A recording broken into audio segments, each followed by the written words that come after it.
Welcome one and all to another amazing night here in Tranquility. We absolutely are in for a treat of a match here tonight, no question about it.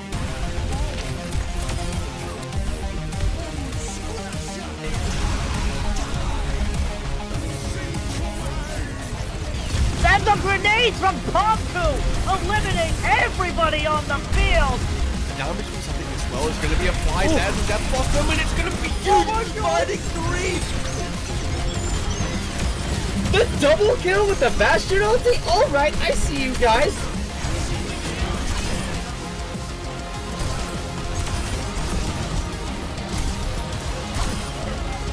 For B-Well, look to find a stick there, finds the stick, they find two with it! Those who find the picks will save the fight, and they don't really need to save what they've already won.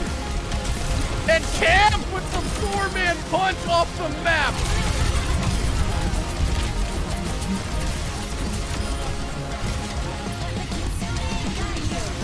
Experience tranquility.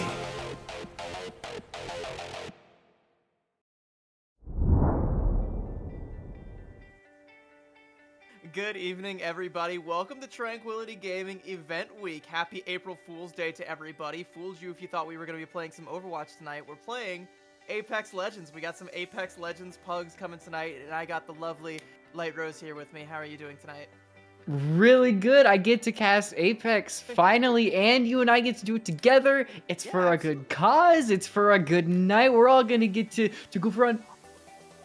I finally get to get this, Yo, the Nessie. I didn't even plan that. This was just here, and I was just noticed it. Neither did I. I always keep my Nessie right next to my monitor.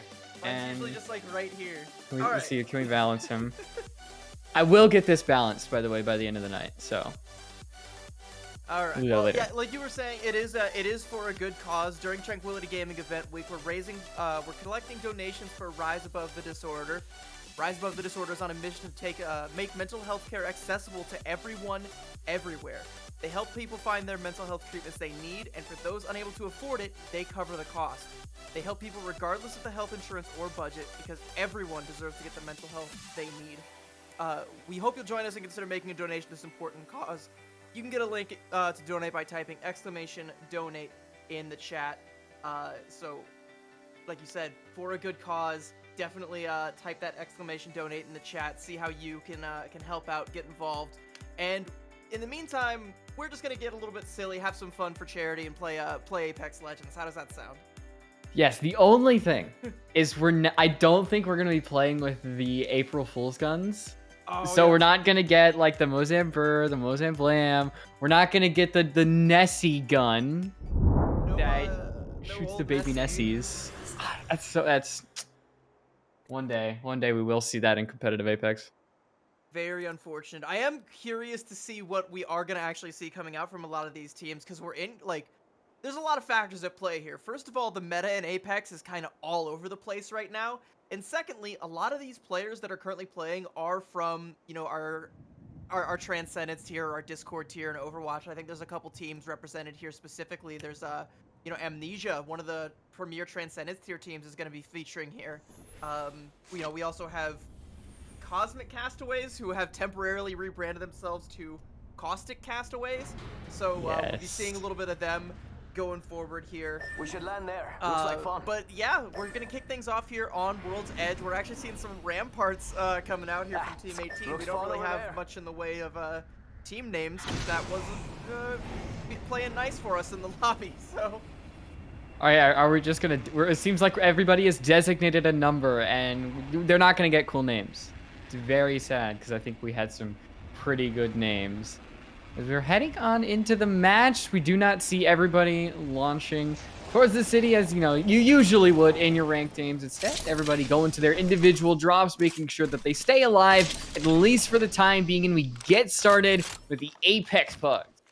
Yeah, something that's, really interesting, and by the way, like you mentioned, 16 teams typically diverging right down there on Fragment, like your pubs. Usually in PUGs or in scrim environments, you kind of have these predetermined drop locations, and I don't know if we did that. I'm gonna assume that we didn't, but interesting that we haven't really seen any contests so far. It looks like we actually are getting one, up in the kill feed, but for this team right here, being able to collect all the loot and have essentially the entire western segment of Fragment to yourself, that's lovely. That's a lot of free loot, a lot of good stuff that's going to help carry you on. And it's all about what you're able to get early on to set the tone for what you're going to end up with later on as things progress. And it seems that we do have that one kill in that top right. You saw one player go down, but it's not much beyond that. It's still just a lot of waiting. And Server shutting down. Waiting, it would seem. Yeah, it is gonna. No! It is going to be a lot of waiting indeed. As a matter of fact, that's very unfortunate. I can't. I got him up there. I balanced him up there. If I like breathe on the microphone, he will fall. I don't know if I can do the same. He won't be like visible. Yeah, so it's not worth it if he's not visible. It's just not worth it. He was visible back there, so we all saw him. We all saw him. Yeah, there he is. There he is.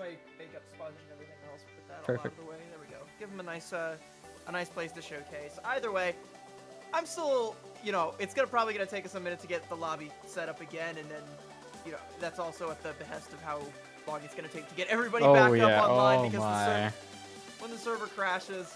There's been a lot of server crashes in Apex lately. I'm seeing like ALGS scrims and everything getting DDoS left and right. That's like the Apex. The Apex servers go down or have troubles like every 20 minutes. It is the one thing about this game that it's like, oh, there's the Apex servers going off again. Oh boy. They're held together with white armor for sure. They haven't upgraded the Evos on the Apex servers at all. Yeah. Maybe, it'd be nice if we can get team names next time, but, let's start with just getting a functional video I would much rather start the game than have us like, oh, everybody get your team name. We got to take 20 more minutes to get your team names in. Like, I want some Apex. I want some Apex action. I believe the team that we were spectating, Team 18, was Royal Throne. If, that is according to the sheet that I have here. I went ahead and pulled that up. But anyway, while we're here, I guess, let's talk a little bit about, what the current state of Apex Legends is. Have you been keeping up with, like, ALGS and, like, what the meta is and what a lot of the pros are playing right now? So, this season of Apex, I haven't played as much. Okay, there you go. He heard the sin of not playing Apex and decided to evacuate. But no, you've been grinding Rainbow Six just a little bit too much. I've been grinding so many different games, single player games. It's just been a bouquet of everything. But no, Apex, I've been hanging in there. I watched the London LAN, which was a very enjoyable game to see. And I don't know if the meta had shifted since then. As you saw, you remember back in ALGS Worlds, or the championship, where basically you had Furia come in with this new meta, with like the Seer, Horizon, basically attacking these fringe comps. That was the meta at the time. Then it started to shift to that comp actually being meta. The Seer, Horizon, and I forget who that third one is. I still think it was Valkyrie. Yeah, but so for a long time it was usually Valkyrie because she just provides the rotations. She's so good. But that was so like you were learning to like the London LAN, which I think was the playoffs for the last split. But it was yes. Right after that, the Revelry update came through, and we started.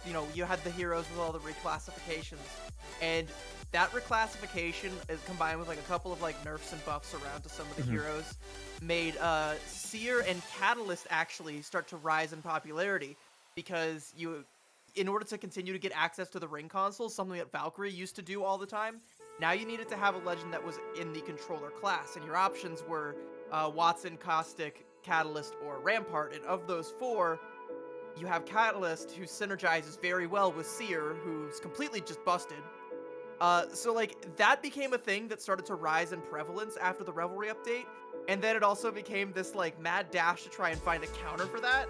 So you had people coming out with all these other things, people playing like, the Reddit was going crazy trying to say Fuse. We need to see more Fuse because he just breaks, everything. Please, I would love to see some Fuse. Or like Mad Maggie. We started to see a lot more of that start to rise up. And then it eventually kind of became this thing where it's like now people are just kind of playing like whatever they want. Like, Seer Catalyst is a really, really strong and dominant combo, but we're also seeing teams be successful going back to that Horizon route. that you were talking about, where it's like, you know, you just play like Valkyrie, Horizon, and like I think they're still sticking with the Seer like they were before because he's just so busted. I've seen teams like be successful with like Rampart for some reason. I don't know how, but they've done it. That's crazy to think about. Pretty sure it was like Alliance from the EMEA region was the one busting that out, and now they're also trying to bust out Ashe now that she got buffed. So that's something that I was curious to see if we were going to see come out today. But funny enough, I thought when we saw the new stuff go out, I thought we were going to see Watson really start to make rise, because before the Revelry update, she was actually played. She was being played in the meta, was a big threat, and she still has access to the ring console. She can still see where the ring is going. And the fact that it just kind of got, she kind of got sidestepped, it was a little surprising to me, considering she was already in the meta. She still maintains the ability to see where the ring is going, and she didn't get any changes. But I guess that's the difficulty in game balancing, is that one change can just butterfly effect into so many. I still have seen like some bits of Watson here and there. Like I was casting like Celestial Cup a while ago, and there were some teams getting some pretty strong value with that Watson. But the thing about Watson is if there is a crypto anywhere in the lobby, Watson just has a terrible time. Yeah, it's just like, you know, you spend all your time like going into a room, like finding a building, setting up like a roach infestation with that generator. That's your nest. You got the webs all over the place. No one can get in. Good luck ever getting you out of there, and then, boop, EMP, everything's gone. Yeah, I mean, he is the hardest counter available. It's why it is hard to bring Watson when somebody can literally not even get inside the building, can put a drone just on top of the building, free from anything else, and just take away all your setup.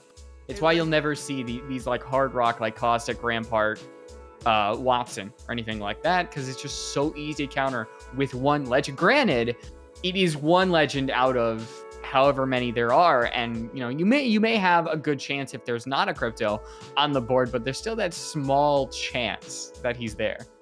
That crypto, he's very much like the beach bully that just comes over and kicks down Watson's sandcastle. Like, no, I don't want that.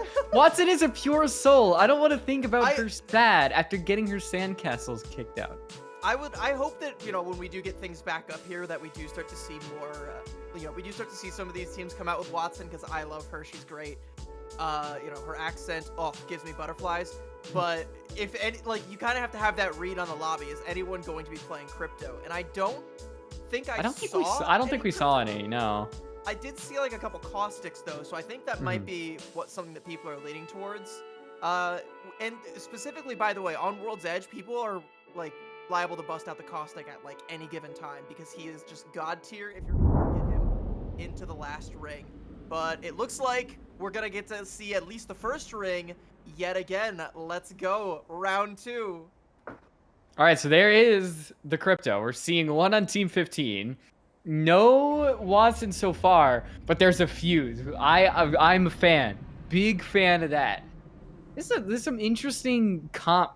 It's interesting comps here. I mean, you've got a Revenant, which he's not meta. Like, there's no way he's meta. And we have a champion squad, so congratulations these two teams for kind of getting a little shout out. Yeah, absolutely. They clearly the top ranked team in the last match, tied in with like 19 other squads, sure, but you know, definitely the top ranked. There was one kill. There was one kill. Could have been that. Okay. I do have the sheet up here, so I will be doing my best to keep an eye on which team is which. Team 17 here, this is Amnesia. Again, I shouted them out as one of the premier teams in the Transcendence tier of Overwatch, so I'm looking to see if some of these skills that they have transfer over to Apex Legends. It's one of those games where it kind of does, but it also really doesn't. Both can rely on positioning. I think that is the one big thing. Apex, even more than positioning, you need to work with your team, but it's about individual play, and Overwatch is about the Lego blocks, making everybody better by just playing off of each other. And Apex is a lot of individual plays that, yes, you can be that top team by working well together. That's how you be the top team, but you still have to be a very good individual player that can always hold your weight. You can't really rely on your team as much than Overwatch, I think.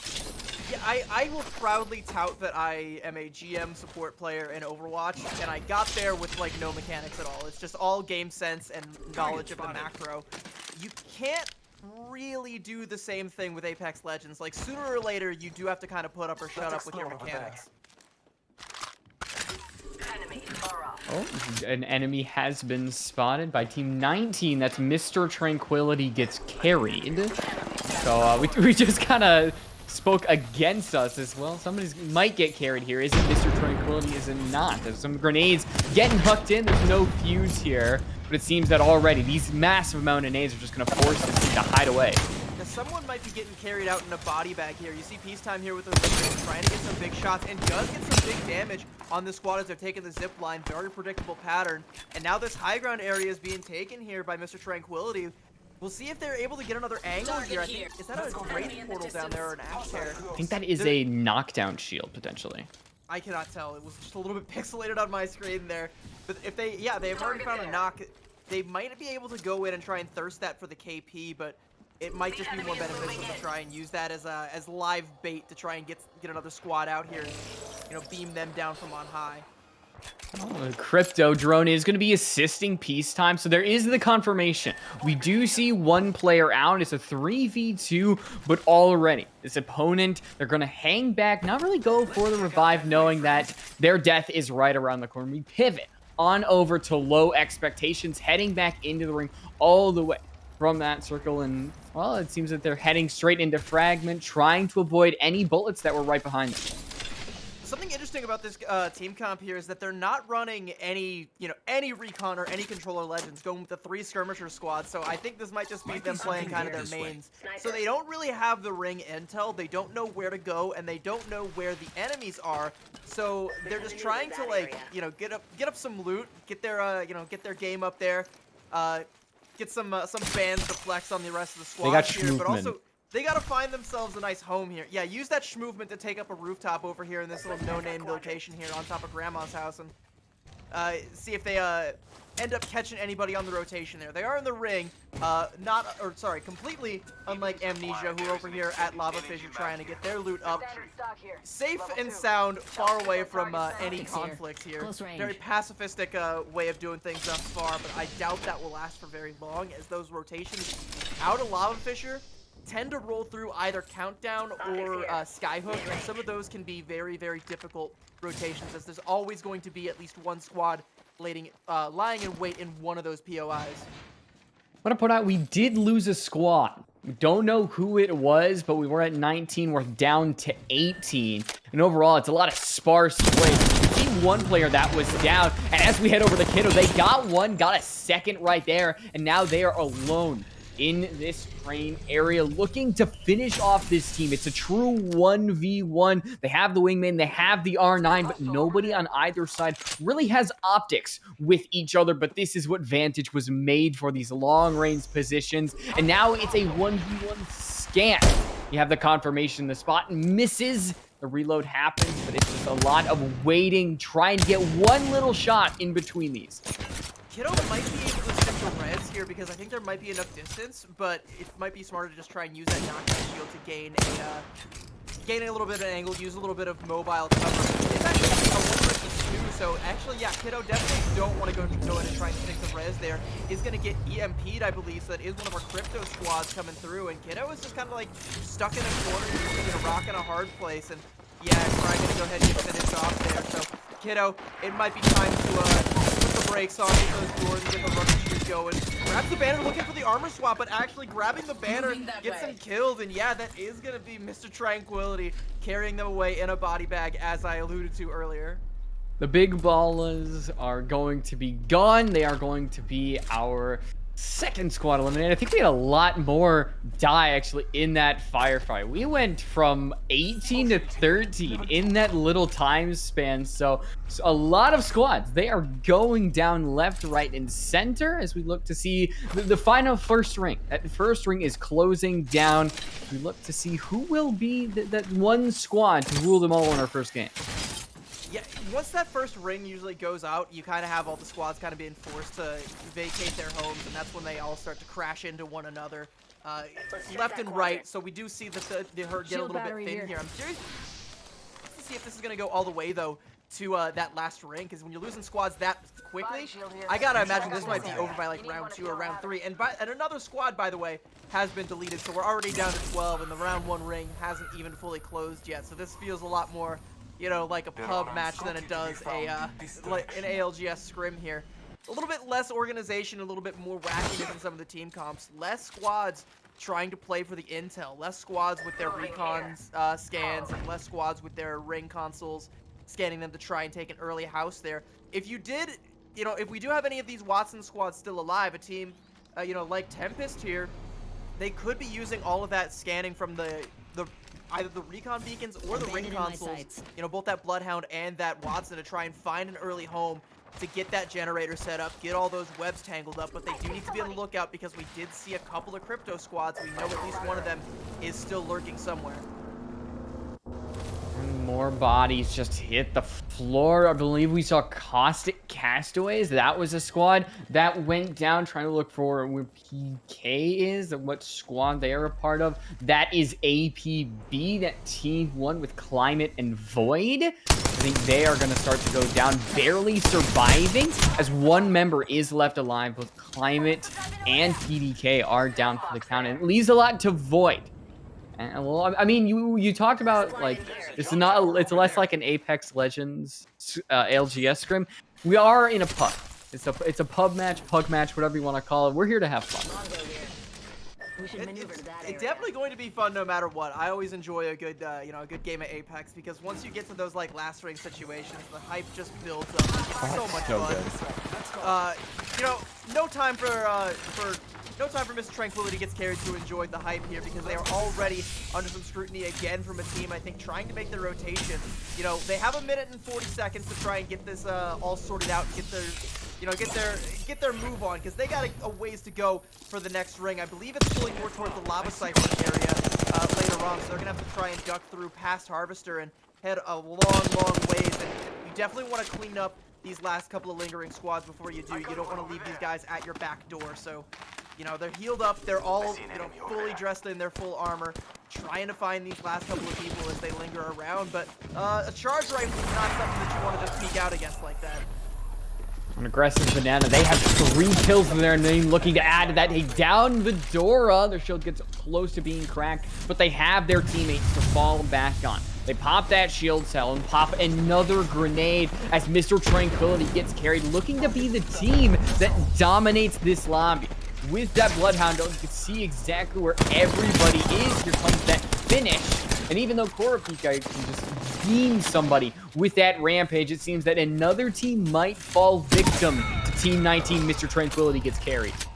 Yeah, there's that finish that you were talking about. Fedora now out of the fight. So wherever this squad is, they're definitely feeling pretty torn apart right now. And it is actually going to be a House of Trash that is currently in a world of hurt right now, as Pugster, the last alive, just dipping. Says, nah, I'm a Loba. I'll craft your banners. You guys just stay here as live bait so that, you know, it's that Mr. Tranquility does not try and chase me down. So gonna hightail it, find a crafter, and hopefully get the rest of the squad back in whenever Candy Cane finally does inevitably bleed out. There is a crafter here over in Fragment, so, you know, Pugster might have found exactly what they're looking for. And, you know, we might not have seen the last of House of Trash just yet. You know the worst part about that, actually? They have to wait for the Watson to die. Because you can't revive, because you can't get their banner if they're not dead yet.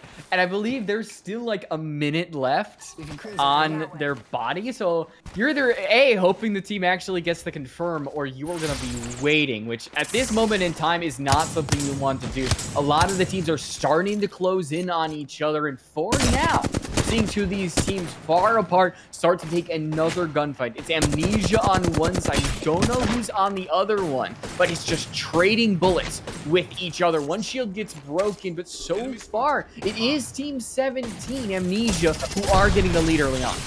I do like the position that Amnesia has right now. They do kind of need to be careful at their backs, though, because with that ring continuing to close, someone can sneak up on them, and then they'll find themselves pinched. And I think they know that it means, you know, we gotta go now. We have to close this fight out before that third party gets in here, so they're ready to go in, get aggressive.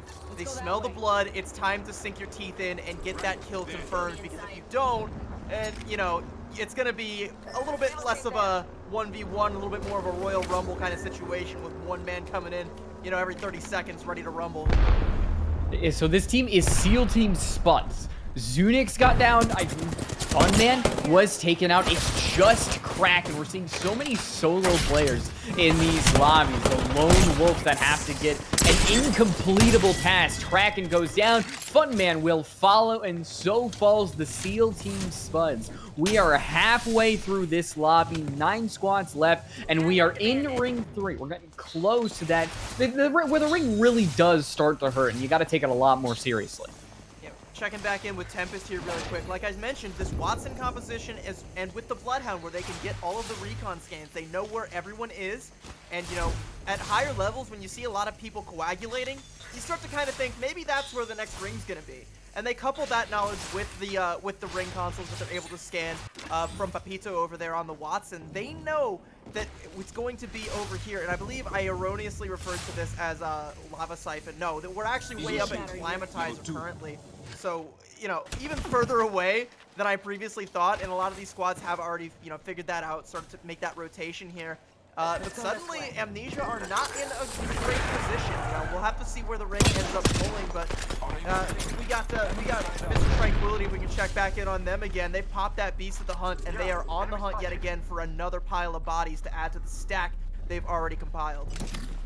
And not the kill leader, very, very close. That's Aura that actually holds the kill leader, but I think overall, Mr. Tranquility gets carried. It's looking like the scary team in this lobby. They've already cleared 2 squads, and it seems like they're going for another. They spot one, but have to back off, have to heal up. Otherwise, they might just get a little too big for their britches, and that's one thing you do not want in this game, to get caught with your pants down. Yeah, absolutely, and that's one of those things where I was talking about earlier with Amnesia, where you want to finish. If you're going to start a fight, you want to either back out or you want to finish it as quickly as possible, because yeah, that's the easiest way to get caught with your pants down, is to find yourself too committed to a fight or too committed to this one target that you're not paying attention to what's coming from behind you, or what's coming from, you know, potentially, in this situation, potentially 5 different angles aside from the one that you're currently looking.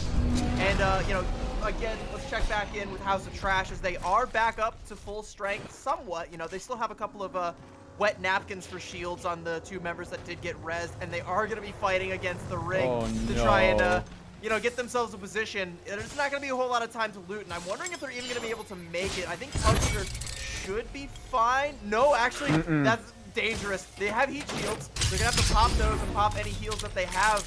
This is pretty spicy for House of Trash. They might not be able to make it back into the ring. What an awful way to go out if that is how it ends up happening. I'm hoping at least that Pugster can make it back, because it sure would suck if you went through all the effort to bring your team back and you end up just dying to the ring for it.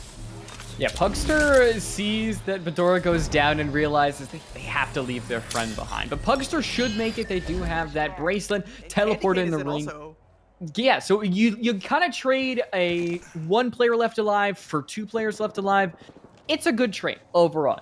Trading, I think, meds as well, but any advantage you will take, any small sliver of hope that you can win the game, you'll always take that. As we're seeing, round 4 is sneaking up on us, the Climatizer ring. It seems that that's what it's going to be. It circles around here. There's a lot of walls, a lot of lava pits that you need to be careful around here, and we could see teams really get caught on the wrong side of the ring if they're not careful. Actually, it's kind of looking like it's going to be a little bit less Climatizer, more towards these train tracks north of Climatizer. So some of the squads that had their home in Climatizer, yeah, like Tempest here, they're not going to be able to stick around here for all that much longer. They're going to have to move to that northern building of Climatizer, and, you know, there's going to be a lot of unhappy campers, you know, outside of that palace, outside of those walls, just looking for a way to get in and ruin their day. So definitely be on the lookout for that. And again, House of Trash, I'm not sure if they still stuck around, or if that might be who Amnesia here is pressuring out currently. They're definitely in a fight with somebody. Got some gold armor here. Strong positioning from both of these squads right now. I'm wondering if we're going to get a down on either of them. And as I say that, 1 squad does fall. We are now down to 6 as round 4 is approaching. that might have been Mr. Tranquility gets carried. Saw Peacetime go down. Oh, that would be a huge blow, and it would allow some of these other teams when you've got Winston Wednesday with Aura up on top. Those were the kill leaders, but we haven't really taken a look at their position. We've got a lot of eyes on Amnesia. These teams that are on the outer rings looking to barely get in. There doesn't really seem to be anybody too comfortable, and that really is what you want if you're potentially one team that's just on the fringe, having some good positioning, knowing that there's no one can sneak up from behind you. It might actually have been House of Trash that was under the pressure from Amnesia there, because you saw Candy Cane manage to find, I don't know where they got it, but they did manage to find some gold armor. So a little bit of, they got their loot up, used that Loba black market, and they can continue to be a threat here, but I doubt they're going to be able to find another crafter that isn't currently being occupied by another squad. A nice safe place to craft another banner, and even if they could, how are they going to get to a respawn beacon when the crafters over? This is a two-man duo here to stake your entire life on. Looks like a Bangalore is going to come out here. They got that generator up to try and keep things safe for them just a little bit. The benefits of having that Watson ability does counter a lot of ults, and it's great against the Bangalore ult, but they're not in a great position. They're feeling awfully exposed right about now, and Amnesia is definitely looking to pick apart the pieces. On Candy Cane gets another down, so this two-player team, they could pull something out of the ashes, and what a story it would be for them to pull out a win. But they actually, yeah, no, but here's the thing though, they would actually have to make it to the ring, and look how much open space there is between them and the ring. Candy Cane does get the confirm. Another kill is added to their lineup. We're starting to see 6 squads. We're starting to see the numbers diminish, CB. You mentioned the ring too, by the way, and here's the worst part. When you're on this side of the ring, it's going to close behind you so much faster than it is for anyone else. They're going to be one of the first squads they're going to have to kick rocks and move. And it looks like, yeah, Pugster has already identified that problem and says, no, we got to get closer. Get us in now, because we don't want to be pressed up against the ring like that. And here we go, Tempest again. They found another home, got their nest all nice and set up, and trying to deal with a little home invasion that's persisting. We have Amnesia out here as well, still on these outskirts here. They have ring control, and they have a pretty strong positioning here for when the ring starts to come to them. Now Red Shield is getting shot at. We're at the point in the game where if you do not have purple shields, gold shields, red shields, hell, even if you just have a purple shield, things look a little bit dicey. We see Candy Cane go down. Pugster, it's just been them before, but they have to complete an unimaginable situation. A 1v lobby at this point. They're on the roof. They have the charge rifle and the car. They can just hold out on this roof, stay alive, but that ring is really gonna hurt. Is there a small sliver that they can stay alive on the roof? They get out and barely here. Not for much longer, CB. Drops right into the waiting arms of another squad. Hey, where does Loba come from?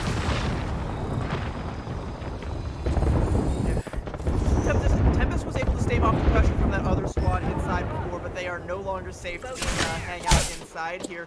Whoa, okay, that's a pretty quick down there for Amnesia there. They're going to be feeling that one. They should be able to stick the res here. In fact, Rembrandt's going to even pop the smoke so Grenadier can get in there and make it work. So, yeah, they'll be back up to full strength. But while that's going on, Rembrandt is under a lot of pressure. This squad's on blood. They want to go in. And this looks like the end of Amnesia. For Ninja can't get out. Doesn't take any ring damage there. And might be safe to go for a shield cell. But if they're able to get all that ring damage, that gold armor has to come in clutch. And it's not enough to stave off the pressure, and that's going to be Winston Wednesday coming through and wiping out Amnesia. Of course, you see a team. It was one mistake. That down really killed them, and even the smoke just could not handle that Bloodhound scan. 3 squads left alive. We've talked up Tempest so much, and now they just have to keep reviving them. They have to keep getting them up with these Watson fences, with these generators. It is all about keeping your teammates alive, staying in this final ring. And with 2 squads left, we're seeing it all come down to Aura, who has been the kill leader for months, is going to get a down, and now Poppy has to get everything. 1 sliver of health, and his team 3, Winston Wednesday. We didn't see much of them, but they were behind the scenes monsters behind the trigger. I think it's safe to say that almost any time that we were watching a fight happen and we saw that kill feed that another squad went down, it was probably this trio right here that made it happen. It was Smugs with the Kraber that did all of that damage, that helped them clean up the last two squads. You know, they were the ones that got that dome shot onto, I believe that was, it might have been a sub because I'm not seeing who it was on Amnesia. They got that early shot onto Amnesia and forced Ninja to try and make the save, and then they all came in and collapsed with the pressure there to wipe down that squad. And then another early knock onto Tempest, and they're able to just capitalize off of that. You know, we talked about Aura being the kill leader for most of that, but I want to say Smugs was definitely the MVP for me, especially with those Kraber shots at the end. It was the silent killer. Like, Aura was the one that kind of had all the names. It's the one player that has like the 600 damage, 13 kills. Not as we didn't see much of Aura, but Smugs was that player that gets about 2,000 damage with about 1 or 2 kills. They were the one with the powerhouse of the damage. And now we go on to that second game with Winston Wednesday. They have that victory, looking to get another. And can anyone really contend with them so far? It seemed that they were throughout the entire lobby, dominating wherever they went. We'll have to find out. We're going to go ahead and take it to a quick little break here. Don't go anywhere. And we'll find out if anybody can step to our first round Kings Winston Wednesday when we get back.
You don't need an invitation. I already know what you're saying. I love a little conversations, and I don't want you to go changing, 'cause girl, you're just so comfortable. Girl, you're just so comfortable. Girl, you're just so comfortable. I hope that you just feel it all too. 'Cause girl, you're comfortable and let's go. Feels so good just when I roll through. And I just think it's so crazy what you do to me. Girl, you're the baddest thing, you know that. And I really need you to show it. So turn around, let me get you on the cold.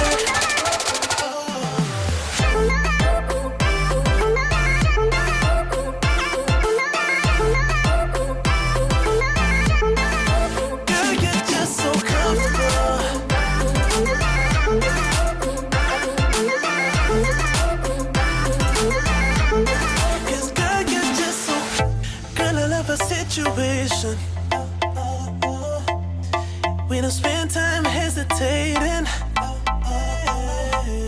And I wouldn't say we're crazy in love. I would just say we're crazy enough. Cause girl, you're just so comfortable. Girl, you're just so comfortable. Girl, you're just so comfortable. I hope that you just feel it all too. Cause girl, you're comfortable, let's go.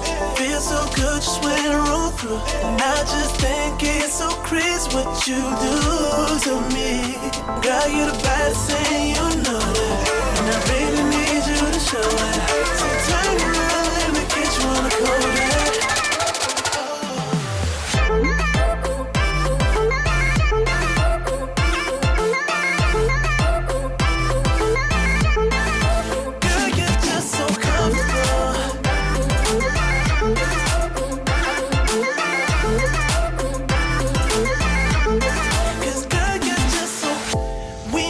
Slow it down. Jeans on when we hit the town. We don't really care who's around. But baby, I'm with you if you gon' be down. Cause girl, you're just so comfortable. Girl, you're just so comfortable. Girl, you're just so comfortable. Welcome back, everybody. It's time for map 2. Map 1 went. Hey there, I've got a friend, and he fell. You've got something a little bit too much gravity over there, also. Nessie's out, everybody, for round 2. Gonna be sticking with World's Edge for right now. Our champion squad from the last round, Winston Wednesday, was looking pretty strong. We'll definitely be sure to keep a closer eye on them going forward. But shouts out to all of our squads because there was quite a few that looked pretty strong. Were there we're actually moving to Storm Point. I was lied I like to. that. No, actually, I just assumed. No one lied to me. We're moving to Storm Point now. But again, yeah, you know, Wednesday was our champion squad, and they looked pretty strong, especially in the end. We're gonna keep a closer eye on them. Don't worry, chat. But aside from them, was there anybody that you felt particularly strongly about, that you were impressed by?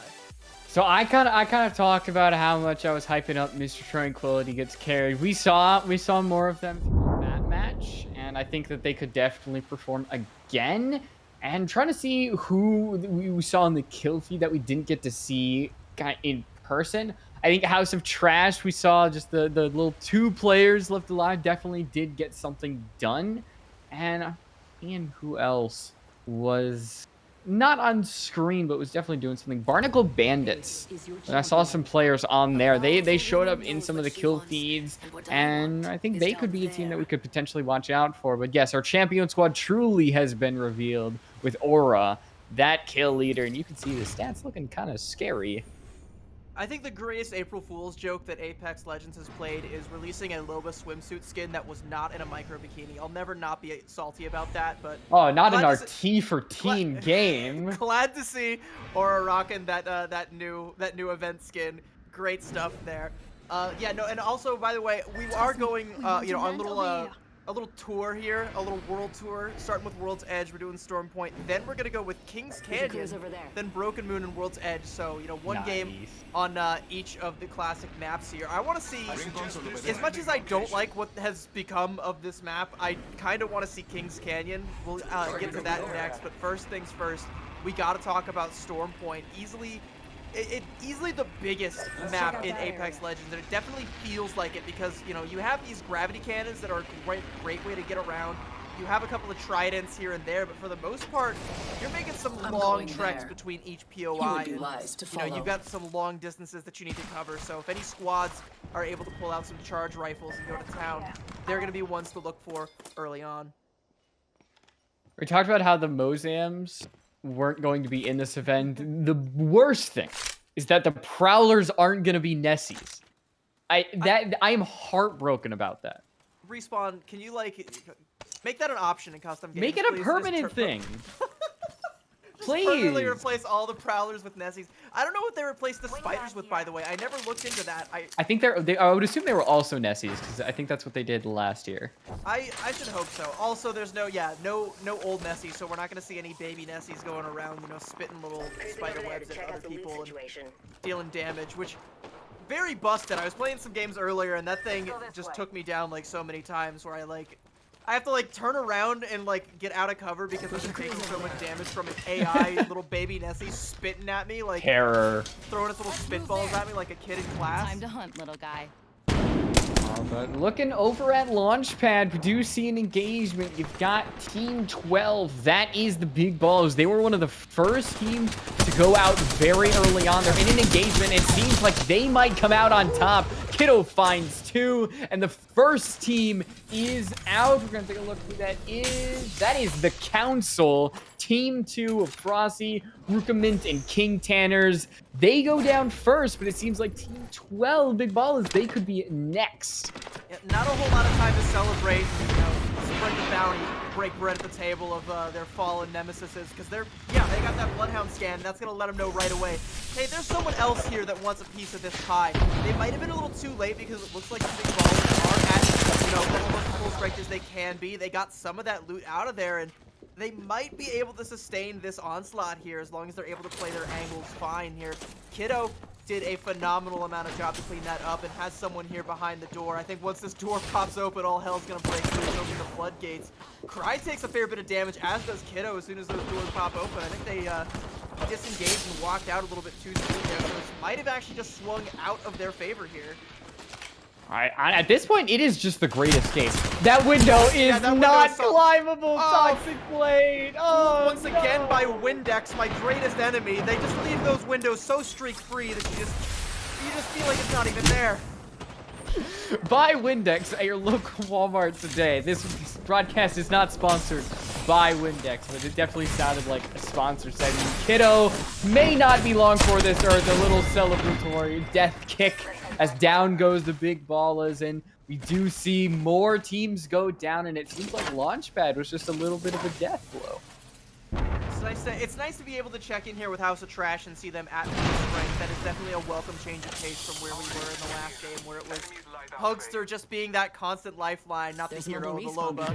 They're a quite literal lifeline holding this team, you know, together as long as they did, able to make, I'm not sure if it was a top 5 finish, but to get really close, some solid placement, you know, for this squad. I'm curious to see what they're capable of doing when they are at full strength. They're going to need to get Candy Cane a better suit of armor, though, because he's showing up with just a little bit underdressed right now. You know, a big event's about to pop off here anytime soon. You want to make sure you're ready and you're not showing up in just that white armor. A bit of a faux pas. So, yeah, blue looks a little bit nicer on you, I think. Hey, if there's one character that you want when you're looking for better armor, it is Loba, which we're not seeing much of in the lobby. I think it's really only this team, House of Trash, that is kind of bringing out that Loba, because she's a very big early game legend, but then when you get into the late game, in only like very slim situations are you really going to get usage out of her. So trying to stock up, make sure you've got the best gear for the situation, and of course to win your gunfights. That's what this is all about.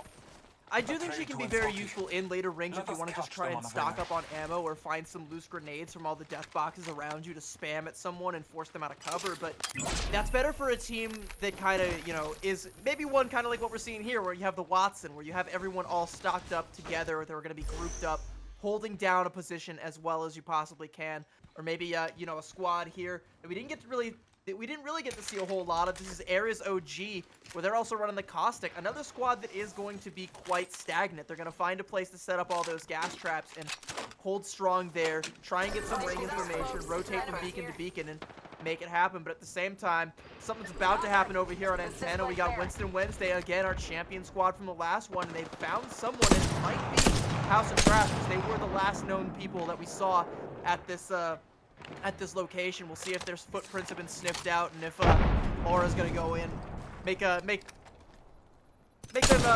look out to be the dominant Loba here. And I think that's what it is. We did see another enemy Loba, and using our deductions that we have, that can only be a few teams. Oh my gosh, Smugs hits 2 headshots. Down goes Fedora, and this team cannot escape. Team 3, Aura Smug situation looks to clean up. They just have to find the stragglers, which for some reason this team always seems to get out of a sticky situation with at least one player alive. Yeah, but Fedora the Explorer there was doing a little bit too much Explorer and had no cover in Smugs. That's just an easy 2-tap. A beautiful one, but made just a little bit too easy with the lack of cover. I think, you know, a couple shots were already fired. I don't know if, you know, making that rotation at that point in time was the smartest thing. Probably would have been better to try and just find a nice place to hold, you know, weather out the storm, stick close with your squad, because I don't know where they are currently. So you're going to be looking again at Pugster to try and craft a res beacon for that one, but you definitely don't want to be losing one member of your squad quite so early, because we still got a long ways to go. We're just through round 1. We still got 16 squads left. It's going to get only bloodier from here on out. And, you know, now that Winston Wednesday have vacated the premises of any threats, they're able to go on a little shopping spree of their own with 2 black markets. Gee, how come your mom lets you have 2 black markets? Yeah, but it's about finding the loot in this place, which I think it seems like they're not having too much trouble with. It might not be about finding the best loot. It's just about, you know, restocking your shield cells, making sure you have full clips of ammo. And sometimes that is what Loba is the best for. You were talking about making sure you had ammo, making sure you had supplies, and sometimes with how quickly you can get the black market, that's really all you need in this specific situation. We are seeing ping. I know you didn't see it and we cut away from it, but did you see how much sniper ammo Aura had for that charge rifle? What was it? It was like 158 shots for the charge. Like, man's gonna be a menace here on high ground when we get to late game here. He's gonna be beaming everybody down here. When we see the ring starting to pull again down towards that antenna location, if Winston Wednesday are able to get a scan here, they're going to be sitting really pretty for quite a bit of time to come here. It's actually going to be Amnesia here, way out of dodge, way nowhere near the ring, having to find a rotation to find a way to get in there. But they're looking like they're already in a little bit of trouble, as there's a squad down there at Cascades that they might have to tango with before they can make that safe rotation.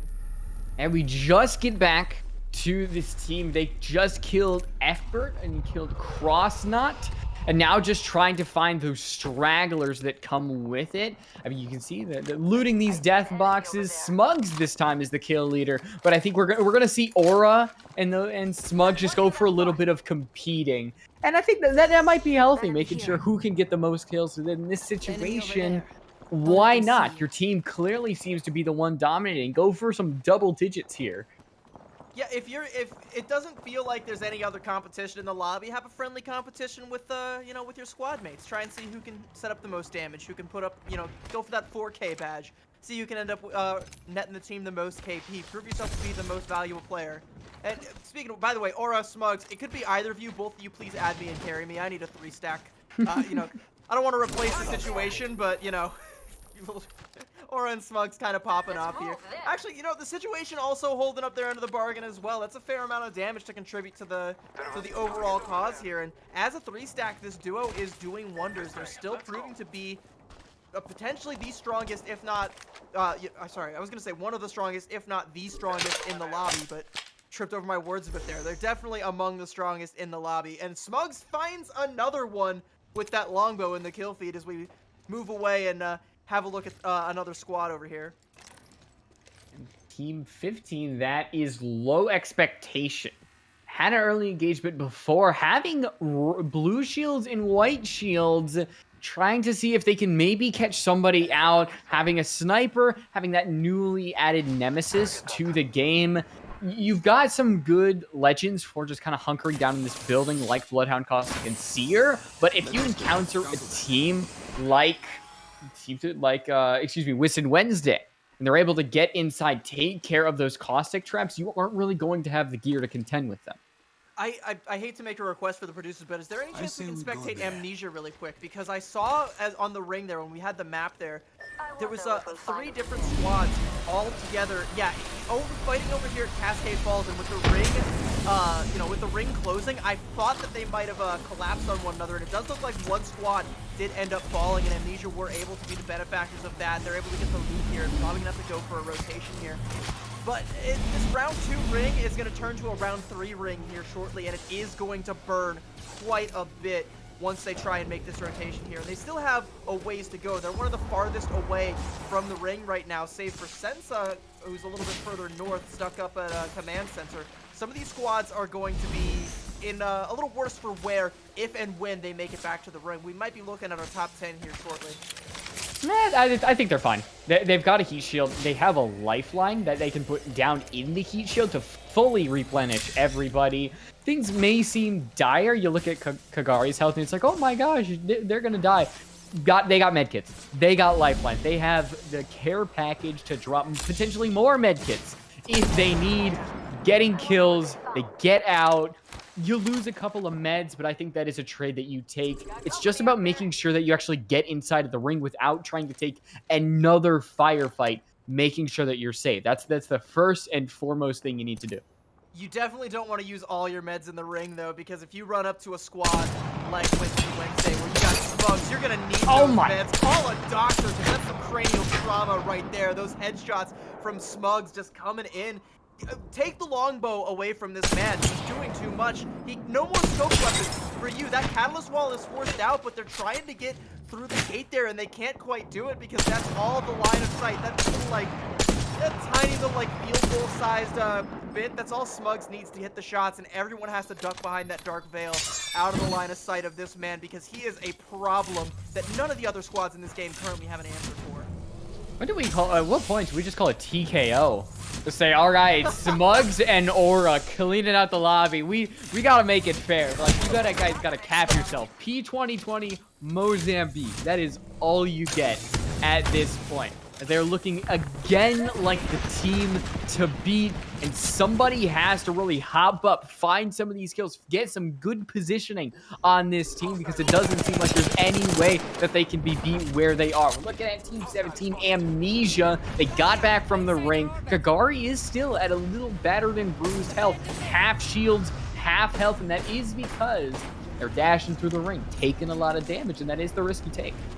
Yeah, we're gonna need that, you're gonna need to put down that lifeline throw to be a little bit of healing. Be in the same spot. Hello, just a little bit of a friendly, wave to your enemies in traffic there. Yeah, you see Kagari pull out the wingman. He's like, no, we're not doing a drive-by like that again. If they come over here, I'm clapping them. It reminds me of the train drivers when they go by each other meme. Where it's just extremely fast. You can barely see each other, but just waving hello to everybody. Smugs is going to pop that ultimate. Nobody really around. We've seen that door being broken. So many ultimates just cascading around this building. And now it's a retreat for this team. Winton Wednesday, the Bloodhound scan, is going to spot some players, but in a little bit of trouble. So atypical of this squad is now Smugs. He's going to get that shield battery off, but has to back up. And a rare scene, not taking engagement, not really winning it out. Instead, their backs are against the wall, but Smugs just turns that around with a down.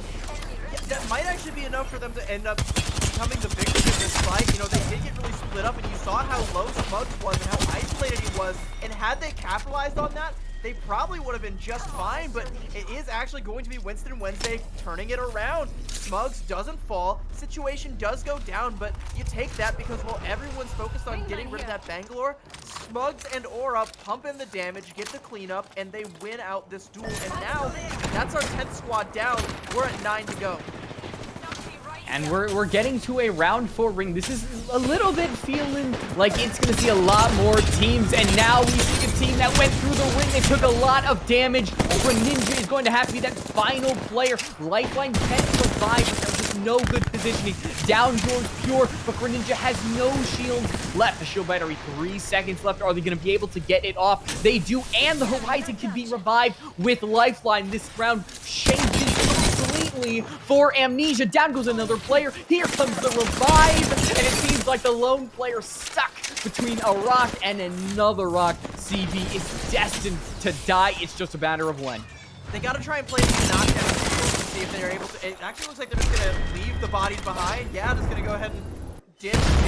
Not gonna stick around to say goodbye because it's already lost. You have to try and beat your feet there. Once you saw those lifeline reses coming through, you knew it was only a matter of time before they're back at full strength and you're facing that 3v1 situation. And yeah, I'm sorry, but you're just not going to be able to put out enough damage in time to win that without being able to split them up and isolate them and get the damage, get the knockdowns one at a time. Like, there's no, like, this isn't Overwatch. You're not just going to pull out a Pharah Barrage and get a magic 3K out of nowhere. That just doesn't happen in Apex Legends. You got to play your positioning. You got to hit the shots. You have to be pumping in the damage, and there's just not enough that you can do. Speaking of pumping in the damage, we're having a look at Smugs again, who has been pumping in so much damage, really putting up those numbers. Under a little bit of pressure yet again, but no stranger to it, because this ain't the first time that we've seen him persevere throughout a little bit of pressure from an enemy squad. And he still has that longbow, which we know he can be quite deadly with. So we'll see if anyone's unfortunate enough to find themselves on the other end of the scope there, finding that targeting laser on them. That's the team that has the targeting laser on them, and the descent has begun. This team may not be long for this Earth. Smug pops the ult and starts to beam down on a player. The ring directly behind these players, but it's gonna close just in time, and now a buffet of players to feast on. For Winston Wednesday, they can change shields, get new meds, get everything they want. There's enough time to pause, relax, restock up, and then focus on the 5 remaining squads that they are more surely going to try to hunt down. And they're making out advantage right now. They're looking beautiful, all showing up to the dance, dressed in pretty red dresses, lots of armor for this squad. And that's one of the benefits of playing this particular team composition that they're going for. They're great at doing exactly what we just saw. Find these squads that are trying to play the ring out on the fringes of that zone and take them out when they are at their most vulnerable, when they're trying to make a safe rotation away from the ring. They just rip them apart. That's what the Bloodhound's great for. That's what Bangalore is good for. And then you have the Loba to make the looting quick, get in, get your loot, get out, find a spot to play, and just rip everybody apart limb from limb. Amnesia, though, have not been quite ripped apart despite the ring's best efforts and despite a couple of squads trying to catch them off guard. This, this is a squad that, again, has been a victim to the ring thus far, and we have that squad, like I just mentioned, that is really strong at punishing squads as they're coming out of the ring. It's a wonder that these two haven't crossed paths just yet, and it might only be a matter of time before they do. They are on opposite sides of the ring that will start to close in. You might see them eventually meet, but up on this balcony, it's revitalized. We haven't really seen a lot. It's a duo who up on these rafters, they have the catalyst just goop covering a lot of the rope, so no one's going to be able to spring a surprise on them. It's really just going to be about a sniper's duel, but here's the problem, CB. There's no more Sentinel ammo. Ernst can no longer use the sniper, and it's just going to have to use that SMG because they only have one gun with one set of ammunition anymore.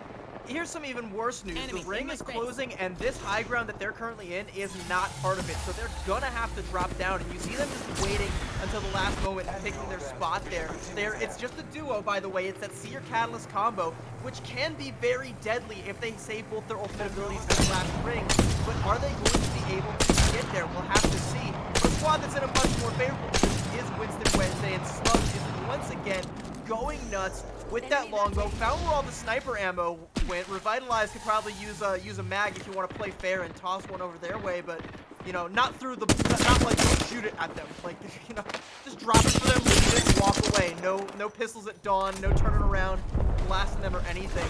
Situation on a bit of an angle there. Tracks the enemy, not going to follow up because Amnesia looks to be public enemy #1 right now as they found themselves a little scrap in this little tunnel there underneath the ring. In the last zone, last 3 are about to kick it off, and it is going to be Winston Wednesday coming at the back of Amnesia and ripping into shreds, finally taking it out, and again, our top 2. It seemed destined to be the last 2. The kill leaders versus the last winners. And so now it potentially is the duo versus the deadly trio. Ernst dropped down, got a lot of kills, and now this player could be beamed, but an arc star thrown at is going to force these 2 players to back off. Instead, Ernst just tanks it. Tyler C goes down, and now Ernst in the impossible. 1v3 does down Smugs and has a lot of shields to work with. The situation almost falls. Will they go down, or is Ernst doomed to fail? And it is the latter. It's Winston Wednesday. Maybe they had a little bit of a tougher time, but it seems that it was just their game again. It's Winston Wednesday every day.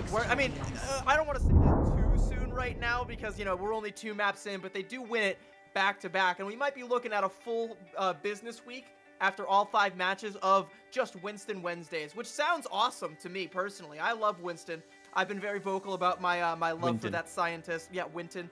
My man. The only man for me, honestly. But, Smugs, Aura, the situation, they're looking really, really dominant. And again, who can topple them? Like, even squads that I've highlighted, like Amnesia, like Tempest. All of these squads that are looking really strong, that are making smart decisions, that are making good rotations, are still finding themselves getting caught out by this squad that just always seems to be in the driver's seat. They always seem to have the loot, the positions, and they definitely have the mechanics to capitalize on those things. Okay, so you know the points of the movies where like the heroes and the villains have to team up to take down a stronger villain? I think that's what we have to see now. Like, we have to see teams unionize to take down Winston Wednesday, do a little formal handshake, spread back around the map, and then restart the game. Like, I feel like that's the only thing that can happen at this point to take down Winston Wednesday, because teams that surprise them get taken down. Teams that may have superior comps don't stand a chance. Every single counter that could theoretically be possible doesn't work. We have 3 maps to go. Are they going to take 3 more wins?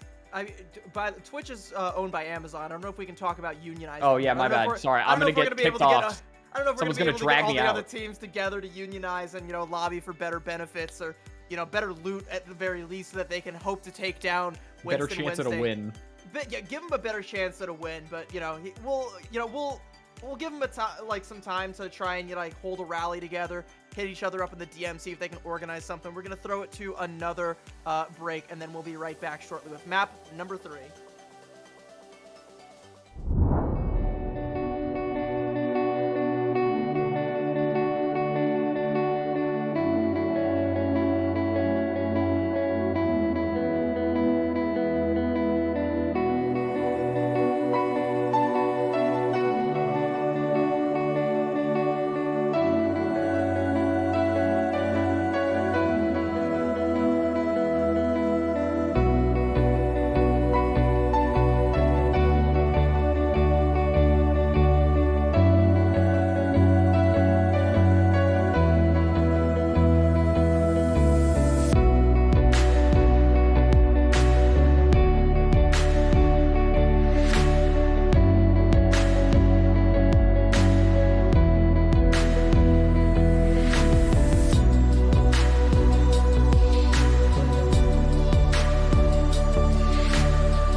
You don't need an invitation.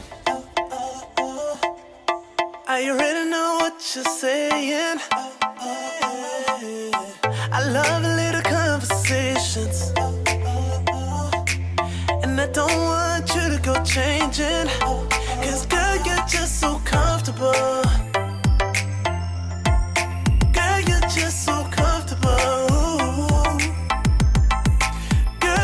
just so comfortable. I hope that you just feel it all too. Cause girl, you're comfortable and let's go. Feels so good just when I roll through. And I just think it's so crazy what you do to me. Girl, you're the baddest thing, you know that. And I really need you to show it. So turn around, let me get you on the cold air.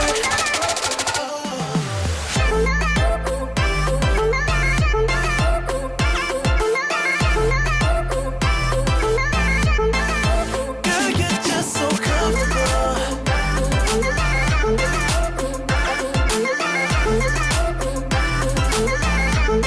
Cause girl, you're just so. Girl, I love a situation. We don't spend time hesitating. And I wouldn't say we're crazy in love. I would just say we're crazy enough. Cause girl, you're just so comfortable. Girl, you're just so comfortable. Girl, you're just so comfortable. I hope that you just feel it all too. Cause girl, you're comfortable and let's go. Feel so good just when I roll through. And I just think it's so crazy what you do to me. Girl, you're the baddest thing, you know that. And I really need you to show it. So turn around, let me get you on the cold air.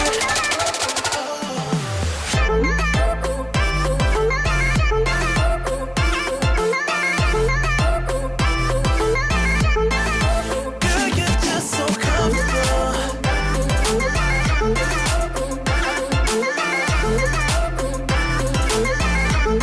Cause girl, you're just so. We ain't gotta slow it down. Jeans on when we hit the town. We don't really care who's around. But baby, I'm with you if you gon' be down. Cause girl, you're just so comfortable. Girl, you're just so comfortable. Girl, you're just so comfortable. I hope that you just feel it all too. Cause girl, you're comfortable. It just feels so good just when I roll through. And I just think it's so crazy what you do to me. Girl, you're the baddest thing,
Welcome back, everybody. We're all right.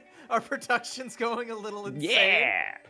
Welcome back, everybody. We're ready for map 3. It is going to be Kings Canyon, but real quick, I want to give a shout out to a couple of very generous souls.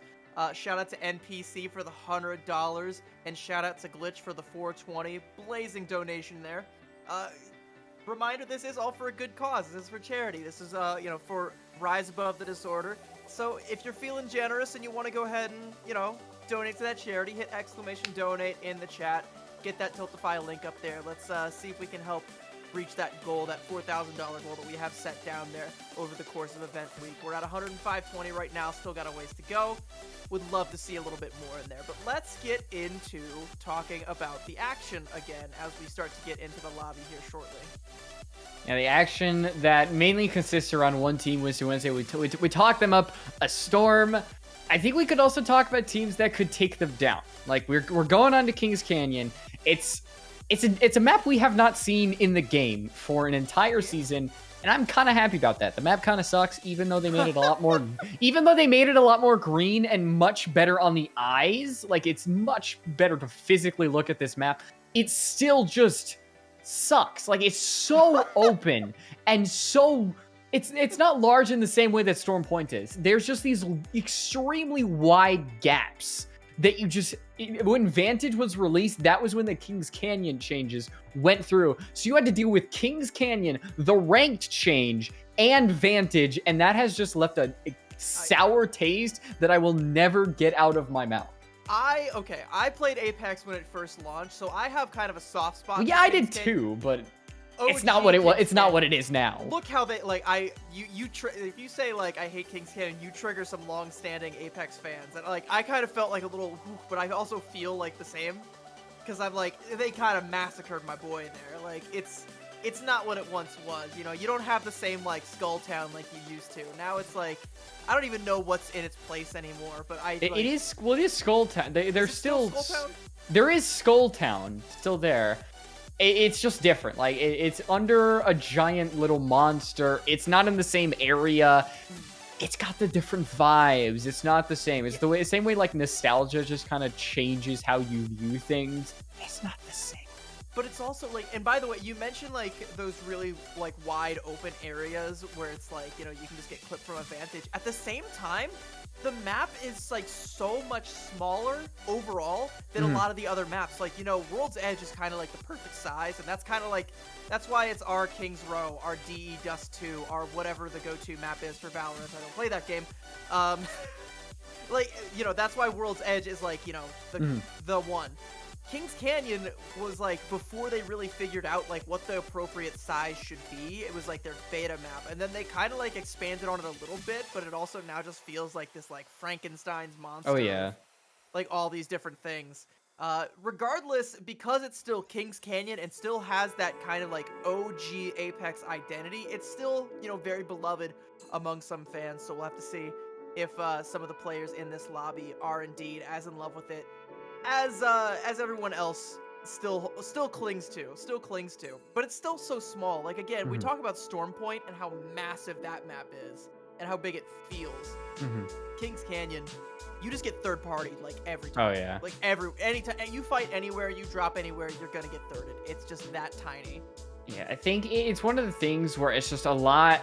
I talked about the large open areas. I think the northern point of the map is potentially the best. I think it's where that kind of water treatment area is, and I think that is potentially my favorite part. That entire sliver where you've just got that mechanical area that's just above the pit. I really like to see the action happen over there, and hopefully we get a ring down there. We only get one chance. We're not going to get like 3 maps like ALGS does, and maybe we'll get to see an actual exciting last ring and not one that just kind of happened.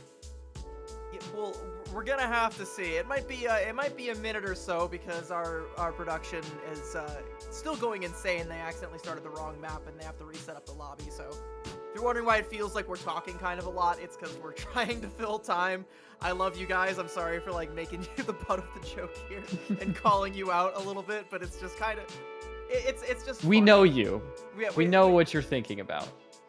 It's just funny. It's just because we're trying to figure, you know, a game that we don't do this all the time, you know, we don't do, like, it's Tranquility. We do Overwatch. We're figuring it out.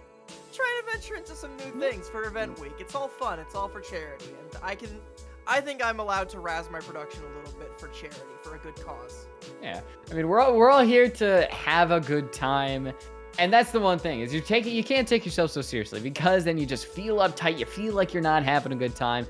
You just got to let the vibes loose. People make mistakes. People are trying new things, and that's how you get better, is you make mistakes. You learn through that. How do you think that we got to cast? You make mistakes. You go back to your old cast and you say, wow, I was not good. Do not go back and watch my old Tranquility cast. That was the first broadcasting I did 4 years ago. Right now, Yeah. Go to your. Let me see if I can find. Do you have like a? You don't know. Spreadsheet like you all don't your know. Pods, like I can. Yeah, no.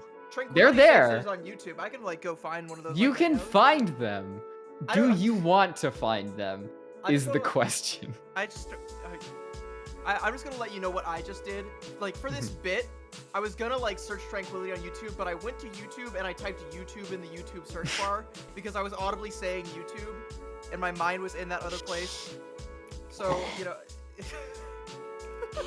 It's like putting Google in the Google search bar. I did the YouTube equivalent of that, and then I forgot to put gaming. I had to search Tranquility. That's I will give you a warning. Like that, like I believe it was like just before the start of high school. And so my voice was a lot different before then. Wait, you've been casting since before high school? It was before high school. Funny enough, I got my PC. Literally the day before high school started. And I got into Tranquility, I think later that year, because I started playing Overwatch, had fun with it, and then I got in here. So I've been in Tranquility for a long time. It's how I got into broadcasting, how I know a lot of people here, and you can find some of my old stuff. You should not listen to it because it was not good. I'm gonna give you a little bit of mercy here because Yes. like you said, it's before like in that kind of pre-high school. Did you find something? No, I'm not gonna I decided to stop the search because I was like, that's kind of the period of all of our lives that we would all like to forget. I think, myself especially. So I like, whatever. Okay, if it's if you weren't like a full-fledged adult, I'm not gonna like. Wasn't even close to an adult. Yeah, if you like, you're just like, yeah.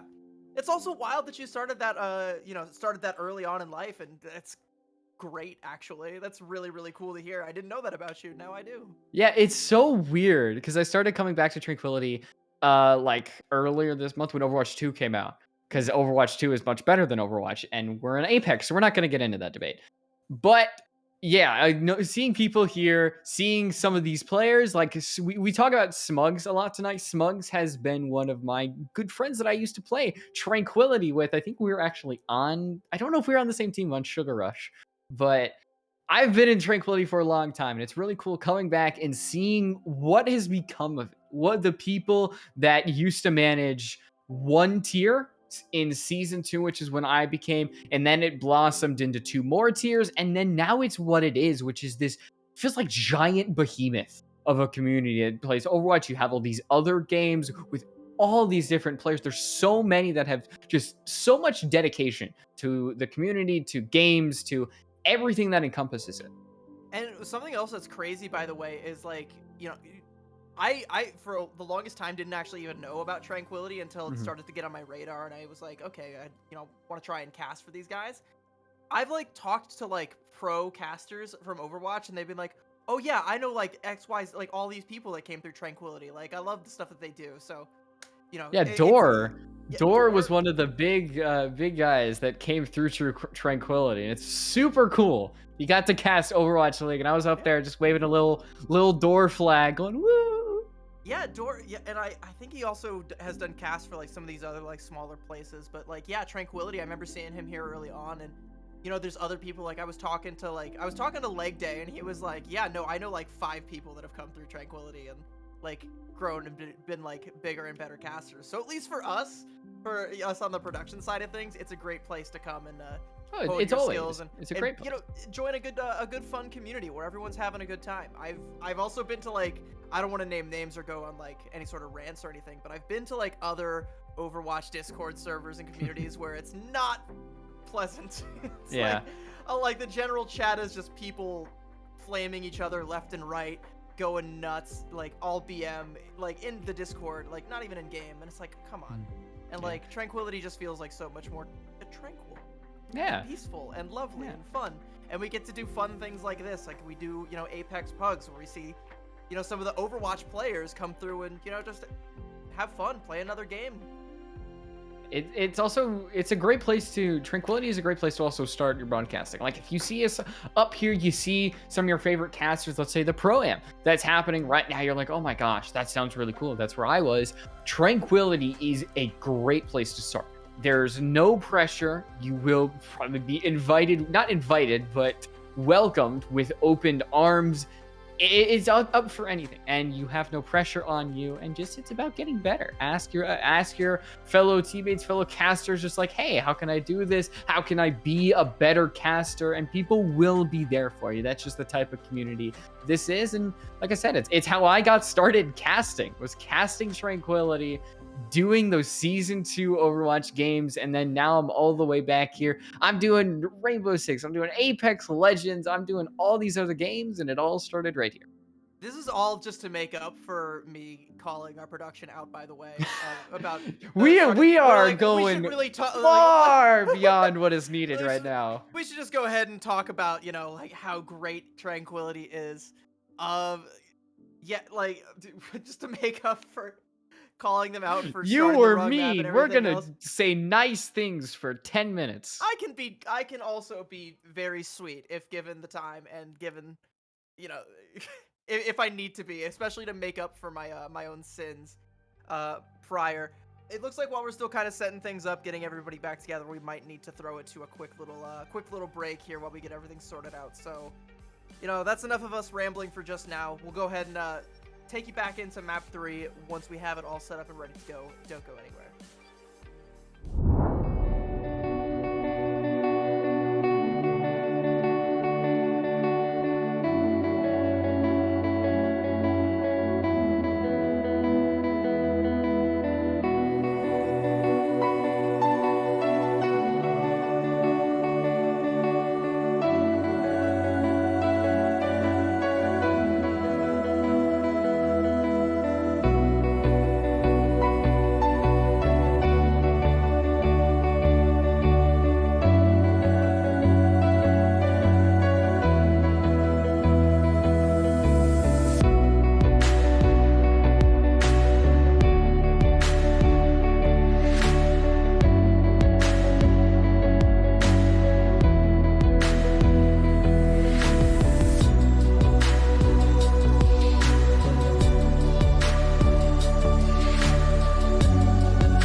You don't need an invitation. I already know what you're saying. I love a little conversations, and I don't want you to go changing. Cause girl, you're just so comfortable. Girl, you're just so comfortable. Girl, you're just so comfortable. You just feel it all too. Cause girl, you're comfortable and let's go. Feels so good just when I roll through. And I just think it's so crazy what you do to me. Girl, you're the best and you know it. And I really need you to show it. So turn around, let me get you on the cold.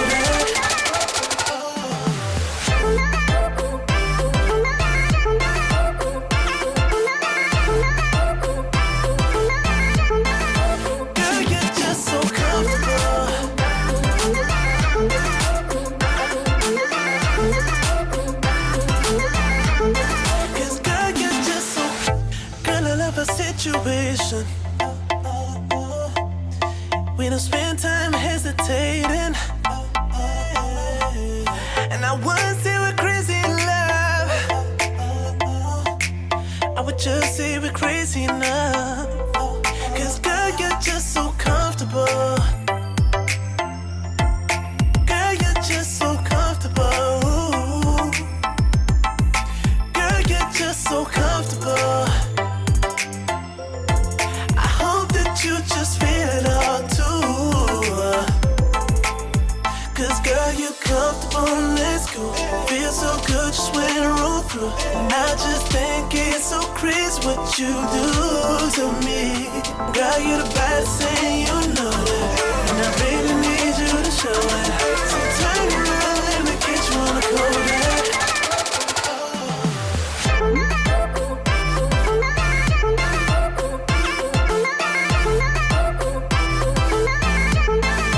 Girl, you're just so comfortable.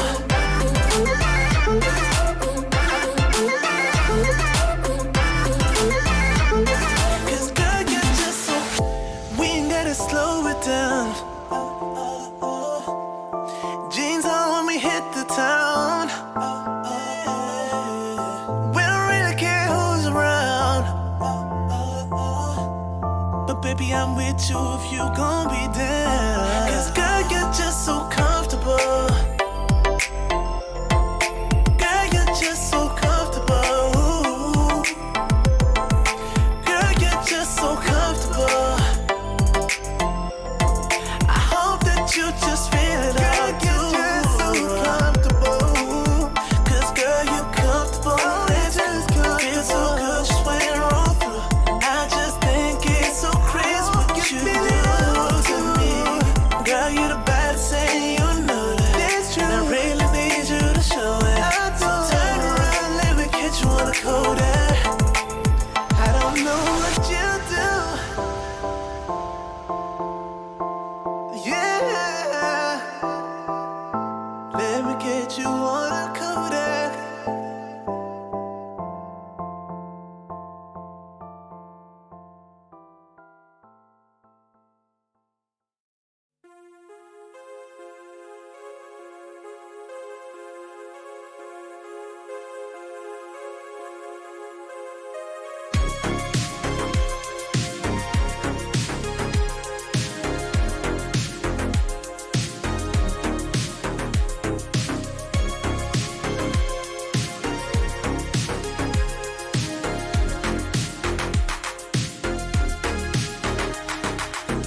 When we were 15, I remember car rides, small fights, conversations all night.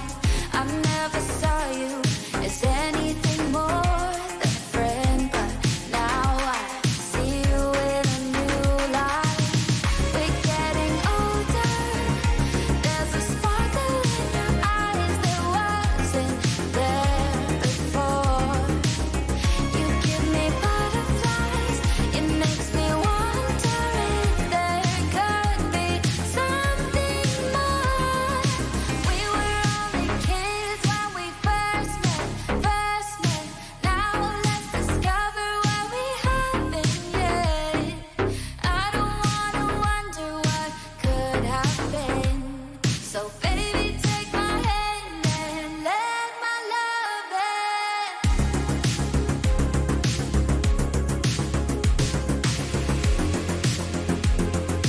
Let my love in.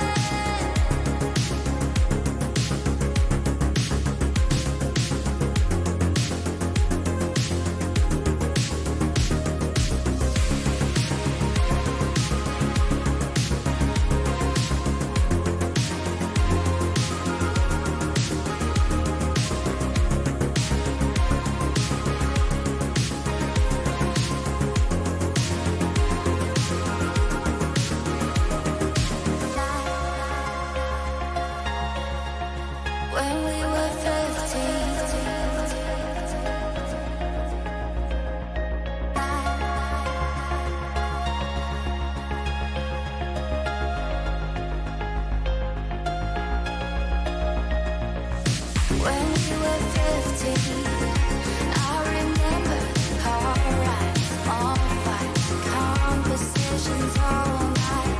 I never saw you as anything more than a friend, but now I see you in a new light. We're getting older, there's a sparkle in your eyes that wasn't there. We are back. We promised you Kings Canyon, and I'm pretty sure that's where we're actually going to be going here, finally. You know, a couple teams didn't make it out of the last lobby alive. They've been sent off to the Shadow Realm. Hopefully they return for our map 4. But, I mean, you know, map 3, if it is going to be Kings Canyon, it's going to be a little bit of a smaller map, so it might even be conducive to having a few squads missing. Yeah, well, I think we're in. That's the important part, is that we're in.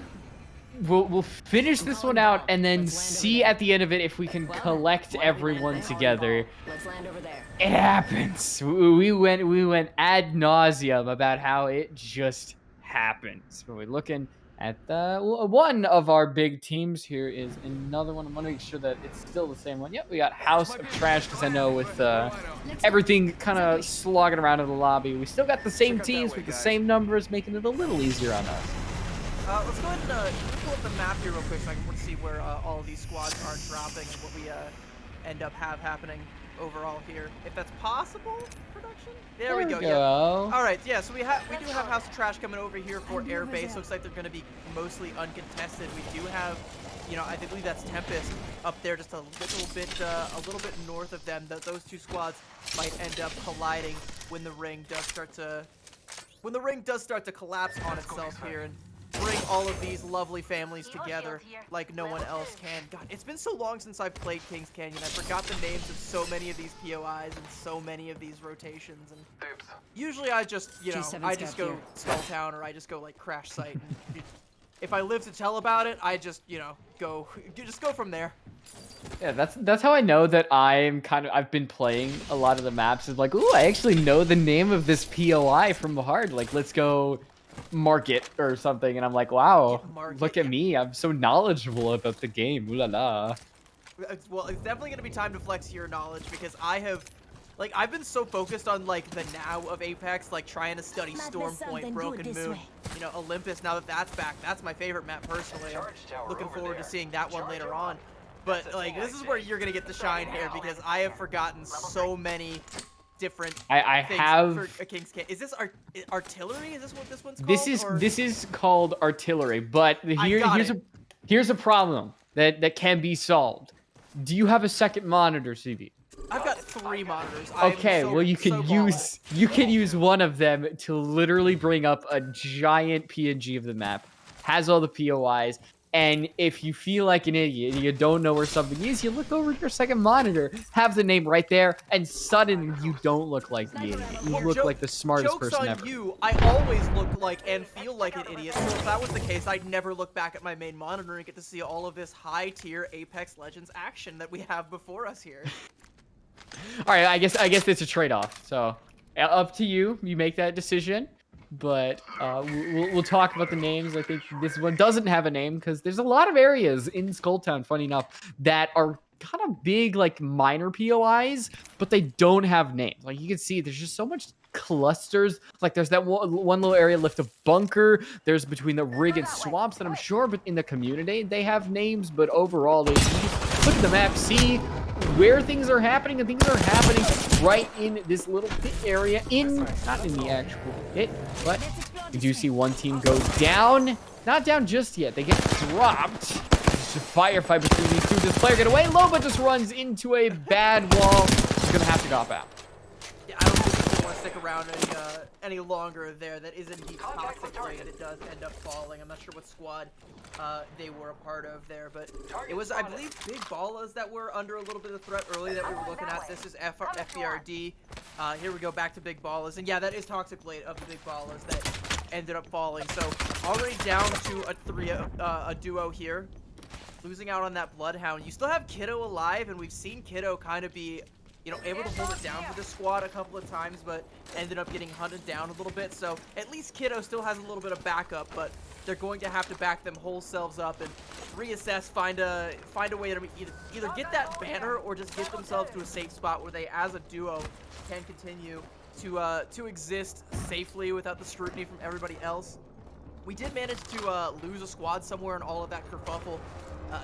Not quite sure where or what squad that was, hopefully that wasn't Big Ballas that ended up falling there, but if it wasn't, then you know, that is a squad that is still weak and that one of these people are going to be on the hunt for. We have a Rampart here coming out from Culture, though. I'm interested to see what ends up happening with this. They also have a Revenant, and they're going to go ahead and pop that beacon, or that totem, sorry. The damage that is coming through this Rampart shield, saved from a lot of harm, and Herona and Flappy are both going to get sent back to that totem, and Halvar is not going to be able to get revived. There's so much damage being pumped from that enemy team that there's no health, no shields on their enemies, and at this point, running is their best option. Get away with 2 at that point. It's better than losing as a whole. I don't think they'll be able to actually get the banner because they don't have any support legends, and there is no way that this team lifting your mom is going to be able to allow them to get the banner. Interesting, very rare Rampart versus Rampart duel that happened there, but you saw one squad had a purple shield, the other had a wet napkin white shield as their armor, and that squad, of course, was the one that ended up having to run for the high ground, get themselves out of there. And like you said, they're not able to get that res, so they're going to be another squad that's likely going to be down a man early. We did also lose another squad, so down to 14. But that squad was not Winston Wednesday, who continue to be the juggernauts of this squad. They've got some KP to their name. They got some good-looking loot here. Their armor game getting stepped up little by little, and they're going to continue to be a threat. The longer you let them cook, the more devastating the recipe is going to be when it finally gets served up in that last ring. And they're actually running a different comp. Smugs is on the Seer. We've got that Catalyst that we talked about, Seer and Catalyst combo. With Pathfinder, though, I think Pathfinder zips are going to be about this map. We just saw one being deployed, Incapacitator, on the eastern side, and we're seeing a fight. It seems that this team is going to get pinched. One is down, so we can see who this team is, as they might not be long for this earth, honestly. Did Smugs a little bit dirty there, watching him stick that Arc Star into the side of that Jeep there. That's okay. Parked car. They probably had insurance. Just leave a note on the windshield there. Go in here and try and take out this squad. It looks like that's exactly what they're doing. Gonna be low expectations, having pretty low expectations of survival right about now. Smugs is just wiping the floor with all of them, and probably gonna want to get out before the owner of that Jeep does get out and start to wonder what happened to their car. But when they see the bodies laying around, they might just know it was Smugs. I would be very concerned if they just parked a car in the middle of essentially what is a war zone at this rate. But I mean, some people just kind of maybe don't treat their car with the highest of respect, as we see right there. Look, I don't know if you live in like a city where there's like on-street parking, but sometimes you just gotta put on. I guess that is true. Your park anywhere lights, just put the car down wherever. You'll come back to it later, and hopefully, if you have a ticket, you'll deal with it. But Mr. Tranquility gets carried. They got more than a parking ticket to deal with right now. Pertica is cracked, but he sees that. Someone jumping up. I don't know if that was an Octane or a Horizon, but someone just jumping up there, but they are going to end up cleaning up that squad, so, no fines for them. They're doing just fine right now as they take that squad out and find themselves in the top 10. Yep, team stuff. It seemed like they were the aggressors in that scenario, but what we're seeing a lot with these games is that there are squads that are just kind of a step above. That even if they don't aggress, if they're the ones aggressed upon, they seem to win out the fights. I mean, you're looking at Winston Wednesday, potentially Amnesia, Mr. Tranquility gets carried. You have just these 4 or 5 teams that are, I think, just a step above. And I'd like to see one of those underdog teams that we maybe don't see as much really start to take the wheel here. But with 8 squads left, that's starting to get less and less of a chance. With Apex Legends, your best hope if you are one of those underdog squads is to find a way to get the more big boy squads to fight each other, and then you pick the bones when they least expect it. So you gotta get, you gotta get this squad right here. You gotta get Winston Wednesday into a fight with Amnesia, who's currently nowhere to be seen, and they don't see this threat coming in. It is Smugs once again. They've already got the knock. They're gonna go ahead and clean that up, and that's going to be another notch on the belt for this man right here, Smugs and Aura, who, by the way, while you were talking about them, they were in the kill feed taking down another squad. So I think they've already got quite the body count of like 4 to 5 squads altogether. They have at least been involved in the demise of 3 squads. It's at least, we'll say like, 20 squads, 38 squads have fallen at this. They need to be stopped right now. The big ballers, by the way, were able to find themselves back at full strength. They were actually able to craft that beacon for Toxic Blade. They had Cry there on the Loba, so they're sitting pretty right now. You know, doesn't look like they've been too engaged in combat since that initial scrap, been trying to take a good reset here, but that's what you need to do when you take that early L. If you're still in the fight, you reassess, you reset, you get your people all back, you get yourself some nice armor so that you can take a fight, because as it progresses, everyone's loot is going to be better. You want to make sure that you're stepped up, and when it gets to those later rings, you have that good armor, and that you have, you know, good enough loot to where you can win some fights here. And now it's time to see if all that hard work is paid off. Another fight is about to kick off here as they have spotted from the other side of the POI here a charge rifle that has indeed spotted Kiddo right back. Ow. That stings, and a lazier face will always sting. But Kiddo luckily does have those meds. They've got shield batteries, syringes. As you see Big Ball as they get onto that roof. And off screen, it is Winston Wednesday who claim more bodies. But Smudge and Anima go down. Aura might be left alone and is left alone. They have to get the revive, have to kill the squads. This might be the end of Winston Wednesday. And I think Aura might try to get out with their life. But this team, if they're smart, should not allow this to happen. You have the Kings on their backs. You need to go for a kill here. But Aura as Pathfinder can zip away. And for now, Winston Wednesday is not out, but they are very, very much injured. Yeah, and I think this might have been the squad that took them out. Yeah, this is APB that ended up doing all that damage, and they're still sitting pretty at full strength. They got the res off, and yeah, Aura is in another hemisphere now. He tucked tail and ran, and he's trying to find a safe spot to go. This ring, again, round 3 ring, kind of stings. You don't want to be lingering out there for too long, so Aura is hopefully going to try and find a place to sit tight. Is actually back inside the ring now, and is mostly in the clear, but he's a Pathfinder. You're not going to be able to craft banners, and with where the bodies fell, it's unlikely he's going to be able to make it back in time to get the banners and, you know, make that recovery. So gonna have to rat things out, try and go for a hero play when we get to that top 10, or sorry, not top, we're already in the top 10. When we get to that like top 3 sort of situation, try and, you know, find good placement, find some more KP there. And on the other hand, again, this kind of makes, you know, for a squad like this one right here, like Tempest, to try and be the new victors here on Kings Canyon. When you have Winston Wednesday at that much of a deficit, the opportunity is there. The door has been kicked wide open. You just got to be the team that gets through it first. It is anybody's game. Out of these 6 players, hell, Winston Wednesday could still win it. But we're going to see these 6 teams, anybody who hasn't really got a shot at the title is now their time. Right now, with Ares OG, you could see how much they were hurt. Almost all these players were at very low health, almost no shields, and now they can take the time to revitalize, use this catalyst to reinforce the doors, which is probably one of her biggest strengths, is just to give your team a little bit more time to breathe, reinforce those doors, use her little goop that she's got, and just wait out until the next fight. Yeah, it looks like Tempest, they're going to be trying to find another location. We saw them again. This was that squad that was playing really, really smart at Climatize when we were on World's Edge. They were just posted up with all the Watson fences.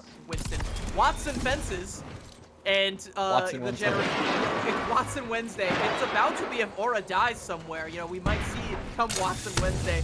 You know, they're trying to find another home here at the side of this very interesting POI here. Again, I don't remember the name of this one, but I do remember the layout quite well. We got these 4 buildings on either side, keeping them connected here, and that's where you're going to see a team like APB and you know, and their naughty neighbors next door getting into occasional scraps here. There's that Winston fence right there. That might even be Tempest. I'm not sure if they were on this side or the other side, but those Winston fences are going to go ahead and make APB think twice about trying to find a way to get in here. They're not going to be able to break the fences, and if they peek them just a little bit too much, they might get a few shots to the dome here. But they see and everybody trying to get out that door there. They've made themselves an inadvertent choke point there, and they're all going to capitalize on it. They're also getting shot in the back, though, so they have to be a little bit careful here. Boyd is going to find the knock there onto Bev, and a Velcol to try and get out is not going to go far. Wings flip back down to earth, crashing down. And Void is actually our new kill leader here. APB looking to be potentially the beneficiaries of this the situation we found ourselves with Winston Wednesday already being not necessarily out of the picture, but definitely fall into the background for now. Yeah, they've been a team that hasn't really had the time to shine. In map 1, in map 2, they went out early and were victims of a lot of the bigger teams. Maybe not of Winston Wednesday, but other teams like Amnesia, who really haven't seen. I think actually might be out. We get a look at Aura, who is ratting on the edge of the ring, on the edge of the wall at this point, and we transfer on over to a team that is not doing that, making their presence known with Watson fences, generators. You can see setting up a death square that, while nobody's really going to engage them on the high ground, it looks cool. CB, I think that's the more important. Yeah, absolutely. And you know what else looks cool? You'll love to see the glow up of this squad. This squad that, again, early on was in complete shambles, with PUGs are just trying to hold them together, with Fedora, you know, peeking out a little bit too much on Stormpoint and getting clipped. But now they're in our top 10, top 6 as a matter of fact. They got their loot up, they've been shopping, they're all decked out in purple, they look real nice right now. So I'm looking forward to seeing if they end up holding strong and making it into the top 5. It looks like, by the way, Amnesia is still in, but Greninja has fallen, so they might not be long for this world. They might be our 6th place squad here going forward. And you do see Greninja go down. Ringbrand will follow, and it seems that they were. So the confirmation is there. And now, with House of Trash pushing forward, they can just use this Watson generator, use the fences inside of the ring. We talked about Watson, how strong she can be with the fences, with the generator, and the counters that she has. But there is really none of that. You see Ares OG try to take a fight, but Void downs one, adding another kill to their name. And now is where you use those catalyst reinforcements to your best. The revive will happen, but with the help of all of these players, Sypho goes down. TM Doggy with only a smidgen of health to spare, and you have to think that one of these teams might come down on top. But boy, that top wreck, that main playmaker for this APB squad is not ready to fight, has to get picked up by his team, and they have to retreat to revitalize. I want to see if Aris OG ends up falling. It looks like they're able to hold together, but we have at least 2 squads, and I know of at least 1, potentially 2 squads that are running that Watson, and yeah, okay, yeah, they're still alive and in the fight. They still have that crypto on the field that we were talking to early on, where that crypto can make life a nightmare for someone like Candy Cane right now, and I don't know if they're really privy to the damage that an EMP can really do to everything the Candy Cane's been working up here for, but once that EMP comes through, they will know, and that's going to be the initiator for that squad. So, yeah, it's really unfortunate that they weren't able to get Ares OG off the field. They weren't able to confirm the kill onto PM Doggy, because this crypto is going to rear its ugly head once again here. Squads, again, they're taking up residence next door in this little town hall, and they're just, you know, throwing noise complaints back and forth at each other. But it is actually going to be APB that are coming in and trying to find a pickoff to, you know, whittle these numbers down, get that 5 down to a 4 here. Void has hit double digits. There is no way they get the revive onto Climate. So at this point, it is just a 2v1, but they might actually be going for it. It's a late round big play that you can't touch the ring at all. Otherwise, you are dead, but there's nobody around. Climate can get revived, and this could be the game-changing play that APB needs to get that final little push to the actual victory lane. And with 3 other squads left, one of them a rat, Aura, on the outside, you have to see this final fight has to really come in the round 5 ring. Otherwise, we are going to see a bloodbath of a final circle. The question is, though, do they know? Because if I recall, that was the one that whittled down Aura's teammates and left him as that rat there. So do they know that of these 4 squads, only 2 of them are going to be a factor for you, and you just have to worry about that Pathfinder later on? We'll see if Aura is able to make it in and find some sort of heroic play. He's already done wonders for his squad. A Catalyst wall coming up, and it looks like House of Trash trying to, you know, stay on their side of the wall, not get too involved here. Team 1 up here, APB, they found themselves a nice high ground. Gonna go ahead and snipe that crypto throwing out, and they have identified a threat down there. That might be Aura. It is. That they found. Yeah, that lonely Pathfinder down there in no man's land, and they've got all of this damage coming in from high ground. He's got the meds to be able to sustain a little bit longer, but now that the jig is up, can they afford to continue to pay him attention, or are they going to have to turn their backs on him for now and focus on more prescient issues like House of Trash or like Eris OG that is still alive, still has that EMP on wait there that they can pull out at any given moment. All right, 3 squads really in the fight, and depending on how things go, Aura could swoop in from behind like Superman and maybe steal this away from somebody. It's all going to come down to how those 2 final squads, or 3 final squads, if this is a very big fight. That all goes down in the next 2 minutes. This is going to be an exciting final ring, CB. Yeah, it's already starting to close, and that means Aura is going to have to make a rotation up onto this high ground eventually. He will have to find himself in this scrap. The question is where? When is he going to strike? What is his presence going to be? Is he even going to make it up before he gets clipped by one of these teams like APB? He's got a charge rifle, and he's really pestering them from down below, but he can only stay down here for so long. And while that's all happening down here, he's got the zip line to get himself up. It looks like it's going to be right in behind that squad he was just punished or just pestering. That is going to have to be his point of ingress, but at the same time, ATB, they found a knock and they want to go in. Boyd takes down PUGs, and that's going to be House of Trash. Now down to a 2-man squad. Are they able to clean it up the rest of the way? We've got Harris here still sitting pretty inside, waiting to be forced out one of these doors here. Which way they go? Do they lose anybody on the exit? Where will Aura strike? Candy Cane falls, so House of Trash is now out. We're down to 3. It's APB versus Eris OG with Aura still lurking down below. Attacking. And now it all coalesces on the final circle. And now we see one player go down. That is Aura. He downs one, but he is taken out. There was a small shred that he is able to clean up a squad, but we will see a new victor. It will be one of these 2 teams we see before us, and I think it might be APB. They know they have the victory because the other squad stuck in the circle with no way out. It feels like they just deserved it. CB, how many kills did they get by the end? They got so many there, and for a second I was worried because if Eris OG had been able to make it out of that building, they could have maintained that high ground position a little bit longer. You know, I egregiously called out that, you know, Aura was going to have to go up to the high ground eventually, but it looked like the ring actually pulled all of the action down to him, but not all of it. It just brought one deadly squad that took him down, you know, not without a fight. Aura still got a knock and damn near got a crack on another member there as well. A lot of damage done, and that would have been prime position for that squad to come in third party, but they were left in that building, couldn't get out in time, left in the sauna, and all baked a little bit too much, extra crispy, and that's APB coming out with the dub there on Kings Canyon. It's nice to have a little bit of a change of pace and have a new winner, have someone else, but unfortunately we're not getting that full business week of Winton Wednesdays. Yeah, we stopped, funny enough, at Winston. If we're starting Monday, if that's what you consider the start of the week, we stopped at Winston Tuesday, which we could still see Winston Thursday. There's still 2 more maps to go, and those 2 maps are going to come after the break, and we've got 2 new exciting more series and 2 new maps that will be waiting right around the corner.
situation. I already know what you're saying.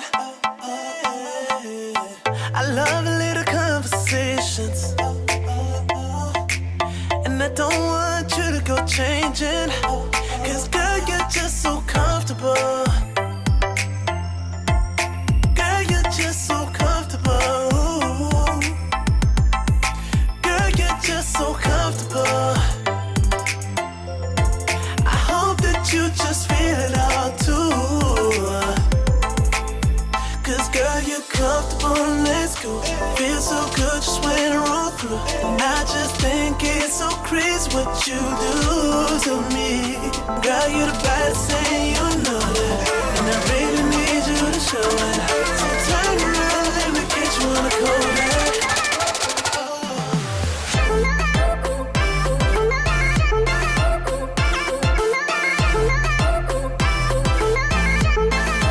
Girl, you're just so comfortable.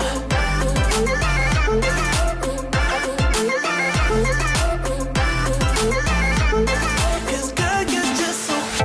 Girl, I love a situation. We don't spend time hesitating. And I wouldn't say we're crazy in love. I would just say we're crazy enough. Cause girl, you're just so comfortable. Girl, you're just so comfortable. Girl, you're just so comfortable. I hope that you just feel it all too. Cause girl, you're comfortable and let's go.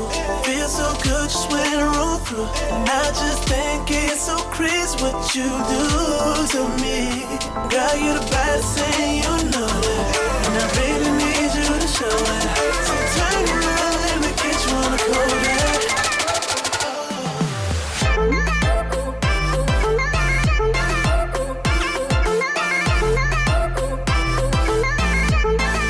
Girl, you're just so comfortable.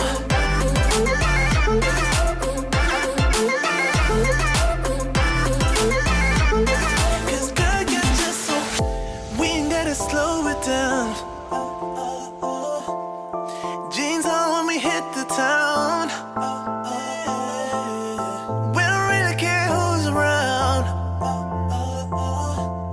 But baby, I'm with you if you gon' be down. Cause girl, you're just so comfortable. Girl, you're just so comfortable. Girl, you're just so comfortable. I hope that you just feel it all too. You're just so comfortable. Cause girl, you're comfortable. It just feels so good just when I roll through. I just think it's so crazy what you do to me. Girl, you're the baddest thing, you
back, chat. We're getting ready to go here for our 4th map. It is going to be Broken Moon, one of the newest maps in the game. I think actually currently the newest map. So Yes.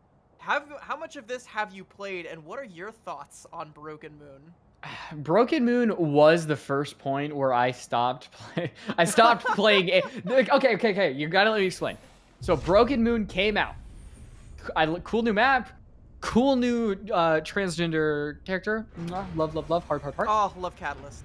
Yes. However, a lot of games came out when this season launched, and it was the season before everything. It felt stale. It felt yeah. But season review aside, the map is okay. It's not World's Edge, but it's not frustrating like Keys Canyon. Sometimes you do feel like you go forever without seeing somebody, and sometimes it does feel a little too open for its own good, but it can hit this nice little sweet spot at times. All it really does depend on how the ring pulls, how the geometry and the zip rails, or not zip lines, all work in your favor.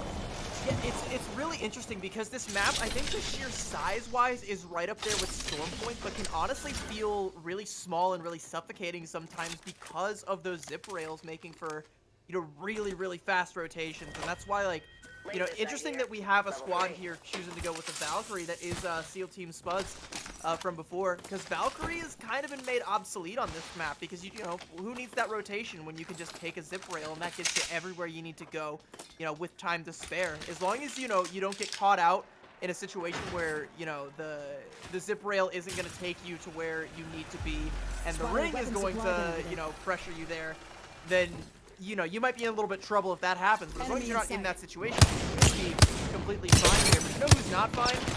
Whoever Sauco has in their sights right there, taking some big wingman shots, and they're actually going to get snared from Papito on the Ash there. So Tempest has already found first blood, and at the same time, yeah, actually, no, it looks like they already got the knock here. Beppa is able to find an early knock there. That's Caustic Castaways, who have lost a player. They've still got 2 to work with, potentially, depending on the loot that they have. They could take down Salco, but that extra man that this team has is going to give them the edge. Tempest has that man count, and they can force that up against Caustic Castaways. We're going to see that as Bep does take an engagement, and getting through this choke point is going to be a pretty important thing, as unfortunately, despite the amount of room that Tempest can give them, you cannot revive Nyx. You cannot bring them back. And I think that is really going to hurt the longer that we see a little bit of a divide between these two teams, that you got to go grab the banner. You got to do something but sit here and wait and let Nyx just kind of go down.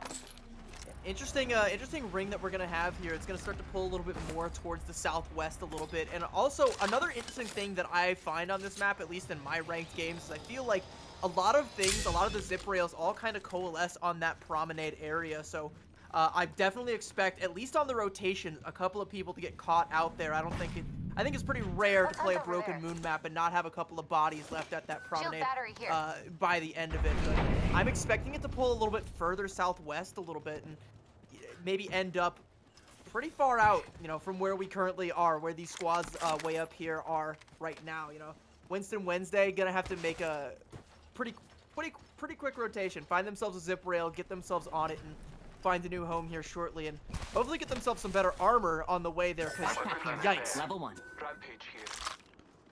Look, I know that Winston Wednesday is like the overdog, or top dog, as I learned. Overdog, that's an interesting word. I recently learned that we don't have an overdog. Hold on, I've got to go on a little history thing. Here. Not a little history, a linguistics thing.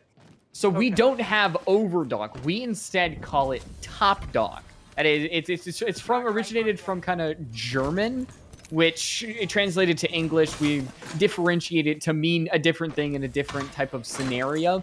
So they're not the overdog. They are the top dogs in this engagement, and they've got the fuse. I'm rooting for them a little bit, because I want to see my Australian man find some frags, as we're seeing the duo from Memes Are Us chuck a lot of frags. Even though there's a Watson, there's no generators up that can possibly deny these nades. So we are just seeing these thermites fly, ZB. The squad they're peppering right now, by the way, is Low Expectations, who do not have a Watson. So I'm curious as to where those Watson defenses came from. If it is the squad still working, they can't have gotten too far away, and that might be them right there. Bubba Wyatt under a lot of pressure there from that Octane there. Does get away, and Bubba Wyatt is able to sustain. Shady Brady is also taking a fair bit of damage, and yeah, they're all kind of stuck inside this inner circle here, this little cylinder inside of this building. It's, I believe this is solar array. Stasis array. Stasis array. Regardless, things are not in stasis for very long. Is Nebby going to go ahead and go on in there and get cleaned up? That is that duo squad that you were alerting to before from Memes Are Us. Wiped off in the face of this particular Broken Moon here. And Culture is still outside, though, so that is the other squad. Also still not a squad that has a Watson, so I still don't know where those fences came from, who put them there, and where they've gone, but we still have 2 squads here on this stasis array ready to square up and, you know, take it for themselves, be the kings of this particular castle, stake their claim, put their flag down, and make all others vacate the premises. But Bubba Wyatt actually going to get clipped on the exit there.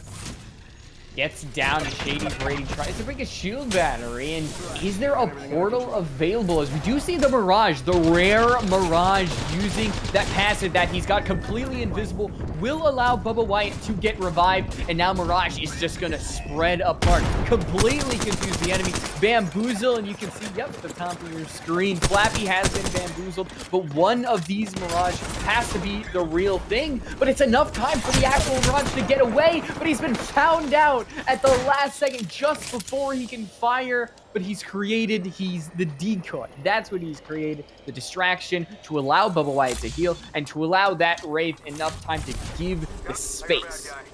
I don't know if they're going to be able to go back in to get Shady Brady here. They don't have a support legend, so no banner's going to be crafted. They had to use that zip line to get Bubba Wyatt to a safe place where he could heal up, and they did have the Wraith follow there, but it looks like it is actually going to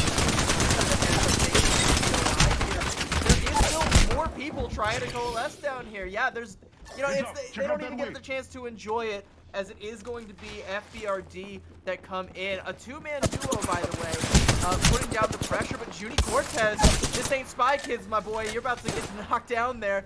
Yeah, Culture, they're not going to give up this POI for free. Yeah, this is Spy Kids 4, the bad one. Nobody likes. He's been knocked down, and yeah, I don't think Junie Cortez is going to come back anytime soon. Has bled out, and now it is Herona who is that kill leader with Culture, who we haven't really talked about a lot, but they've taken that kill leader spot away from, who was it? I'm blanking on who the Mirage was on, but I think we're seeing a lot more of these underdogs start to take their claim. I think it was low expectations that, yeah. That's what it was, yes. Hey, that's them right now, and they do actually manage to somehow sneak in and grab that Mirage's beacon, so he might not have seen the last of Shady Brady. And yeah, Bubba Wyatt gonna dodge a few angry shots as he leaves, though, but they've done what they set out to do. Mission accomplished. They understood the assignment. Go in, get the banner, don't stick around, and hopefully no one chases them out here and they're able to find themselves a res beacon and get Shady Brady back in the fight, get themselves back up to full strength. I'm trying to note with some of these team comps that they're just ignoring the actual abilities that the classes have. Like what we see on Culture, they all have skirmishers. What we see on Low Expectations, they all have skirmishers, which ability is useless, basically, if you have more than one. And it's just that comfort, that ability that Pathfinder could give you, that Wraith can give you. Some teams would prefer that than the ability to see a ring console, because, you know, we're here to have a fun time, find some frags, get some kills, and whatever can help these teams do that. I like the 3 skirmisher comp. Okay, you can scan every, ping every care package 3 times at least, so you can actually get that mission accomplished with a skirmisher squad. Who needs ring info? Certainly not this squad here. Certainly not Cost the Castaways, as they've got the, couple of skirmishers and an assault legend there. They do have the Lobo for support as well. I do like the use of support legends. You know, having the ability to craft those banners is really important. But at the same time, at like a certain point, it's almost like, having AA for your car, where it's like, it's great to have it if you get into a car accident, but you'd rather just not get into a car accident. Don't find yourself in that situation. Avoid all accidents, bring yourself a controller, scan the ring console, and make sure you're driving on the right side of the road, kids. Simply not die. Just don't die. Be better at the game. and all your problems will be solved. I mean, it's just like don't crash your car.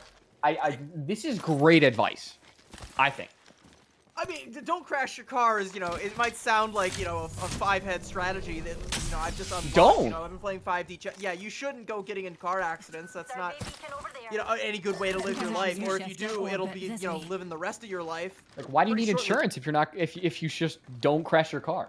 Well, yeah, but like, obviously you still need insurance because, you might just get run into like a drunk driver or something, but Whoa! You mean you might need that support sometime? You might need insurance, even? Listen, impossible.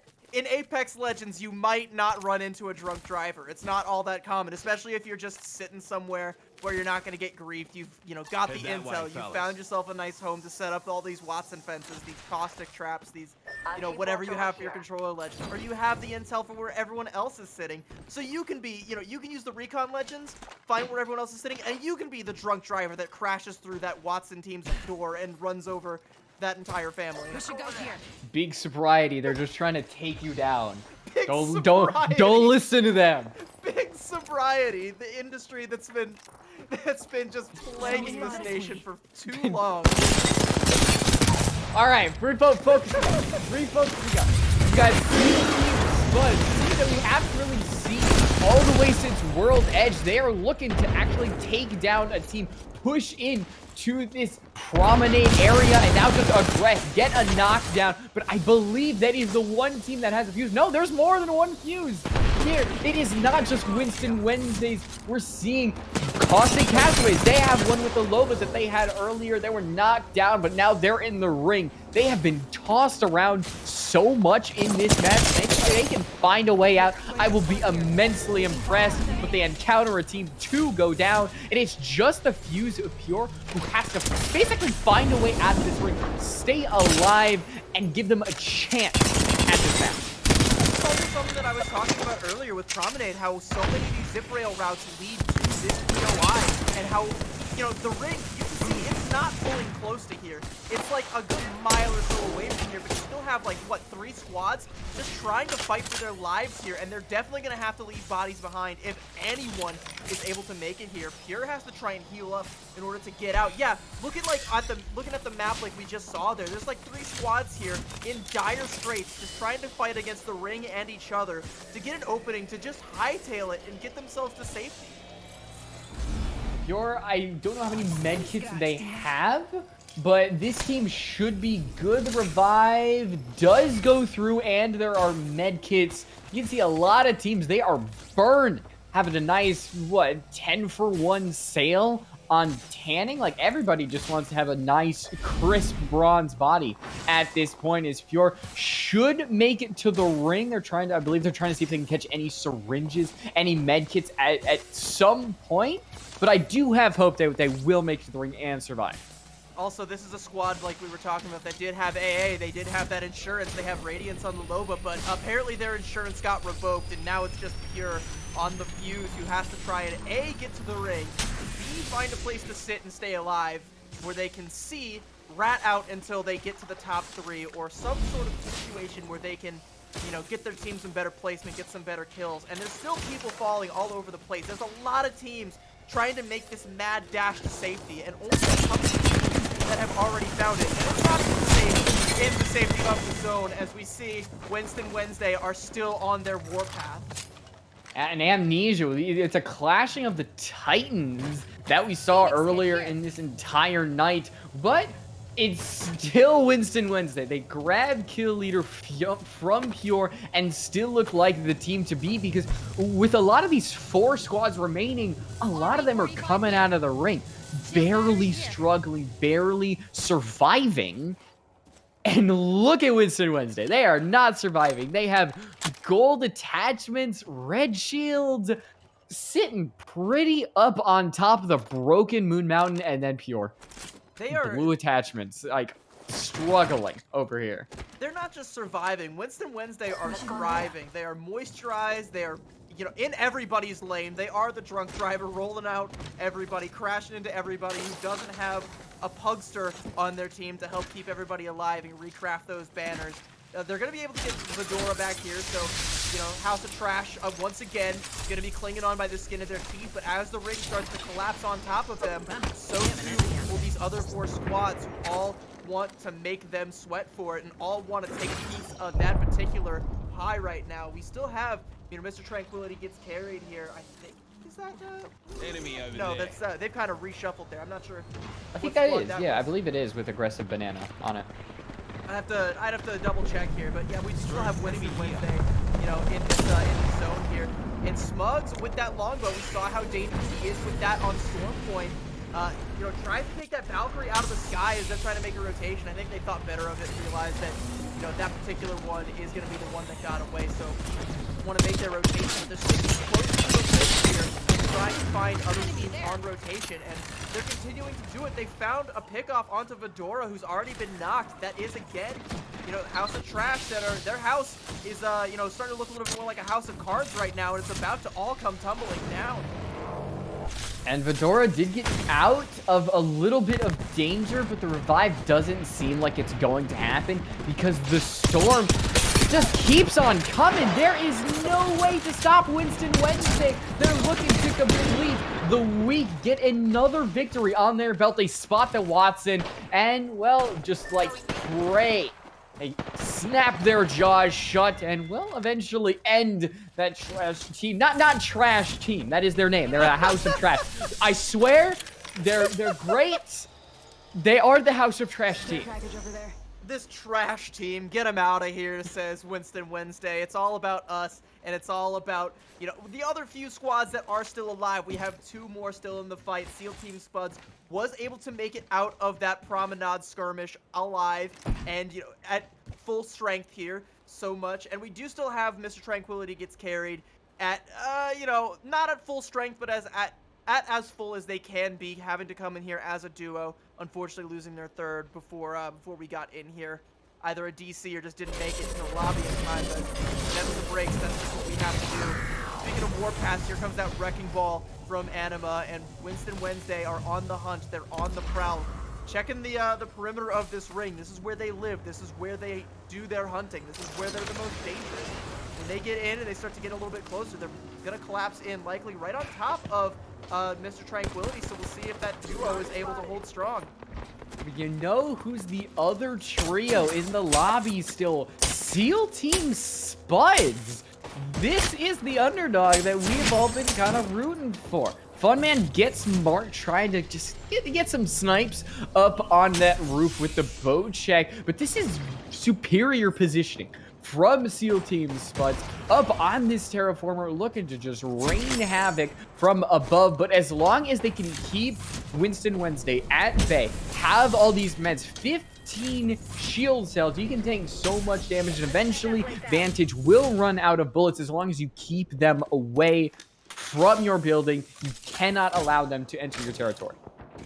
Well, you do have Mr. Tranquility here firmly in your territory, taking residence beneath you, and, you know, you have a foreign invader in the form of Winston Wednesday trying to find their way in. What's interesting, though, is they don't really have a good way to reposition and take this high ground. This is where having a Valkyrie would be really beneficial. You could, you know, find yourself a nice home. You could try and, you know, just launch yourself up in a manner similar to what we just saw there, but quite more effective and more, you know, for the benefit of your whole team than what Vantage offers. And get yourself a nice high ground position before this ring, because they're already going to be forced to make a rotation and find some place to hold strong. They've now done it, but now they're going to have to contend with Mr. Tranquility here, who, again, they are a duo, so they're not going to be the most formidable opponent, but, you know, still having to fight just for this little bit of position here on the side. It was only a solo, now it's a 0. It's a 3v3 between the 2 squads, and now we're seeing Winston Wednesday go up against SEAL Team Spuds. Maggie pops the Horizon in the air, drops her to the ground, and now Smugs has been taken out, but shields are cracked for SEAL Team Spuds, and now Anima has to reload. That might have been a confirm, and now is the time to push for SEAL Team Spuds. Can they get the confirm, or do they have to back off, heal up? It's a lot of damaged legends on both sides. Aura backs off, does have the basic white shield, the shield swap if they truly desire it, but bullets have stopped firing, at least for now, on both sides. grab the beacon. Why don't you maybe look for the shield swap? As there's no way that you are getting that shield up. But SEAL Team Spuds, they've got all three, CB. They have everything to topple the champions, but can they do it? Great use of the grab lift there, by the way, for Funman. Knew that there was no door there, so just launched that Mad Maggie into the stratosphere so that he had time to pop the med kit there. Very smart stuff from Funman. But as inadvertently given them the high ground, so now we have Winston Wednesday, the duo, Aura and Anima. By the way, Anima, I don't know where they've been hiding this guy the last couple of rounds, but definitely a force to be reckoned with, holding tight with Aura and Smugs is in terms of damage and kills. They do have the beacon, and they are able to pop a mobile respawn beacon. Sorry, they have the banner, but I don't know if they were able to get it off, though. Yeah, SEAL Team Spuds, they came up. They want to fight now. They're not going to let you get away with getting that res. And it's good to make sure that you keep the advantage that you have. There is enough time for both teams to breathe before that final ring comes in, but it feels like SEAL Team Spuds, if they play this decently well, this should be their map. A good little crack there by Zunix as the Wrecking Ball just goes right on by. Doesn't damage a player in the slightest, but there's enough shield batteries, especially just in Aura's pocket alone, that you can keep them all nice and healthy. But here comes the Brigade. Anima goes down. Aura has to back off. There's no abilities, there's no ultimates that will help them in this situation, and it will be SEAL Team Spuds. They take down the champions in a true 3v3 fashion and win map 4. You were talking about how many shield batteries Winston Wednesday has, and it's great, you know, when you have that much HP, but as soon as you get that crack, you have to find a safe spot to tuck your tail and pop that battery, and that gives you, or you have to give up so much positioning in order to do that. And when you're already down a man and you can't hold that much positioning, you're a 2 against a 3. That's when just like vultures, that SEAL Team Spuds can just go in and pick you apart, knowing that you're weak, knowing that you don't have shields, and knowing that you can't adequately hold the angles. They play that to near perfection there, knowing they have the advantage. And also, great heads up play by them to hear that mobile respawn beacon land on the roof, and they'd be like, hang on, what's going on up there? That's not Santa Claus on the rooftop. I'm not having any of that. And they just go back up and they say, no, you're not getting this res. We're not even letting you have that. And one thing that sent reverberations throughout that final fight was Smugs getting taken out. Knocked and then fully finished down. Made it a 3v2, and the fact that they were able to get the revive, like I said, it would have had to take a lot from them to actually fumble the bag on that last map. But we're nearing the end of the night, CB. We're not done. We've got one more map, and I think we are going back to that final map, World's Edge, to see if Winston Wednesday will close it out with a final victory, or we will see a new champion on the docket. We will be right back with the final map.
situation.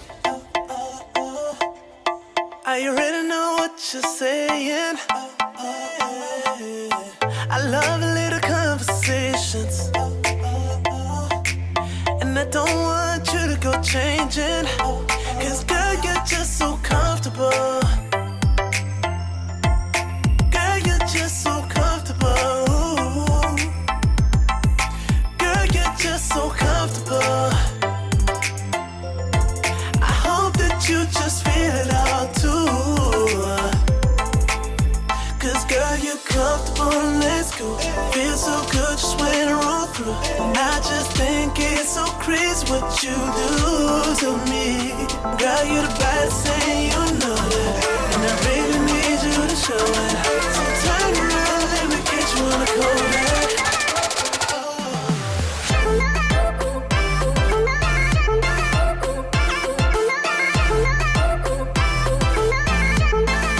Girl, you're just so comfortable.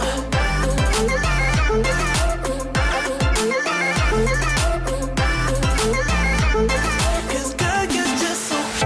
Girl, I love a situation.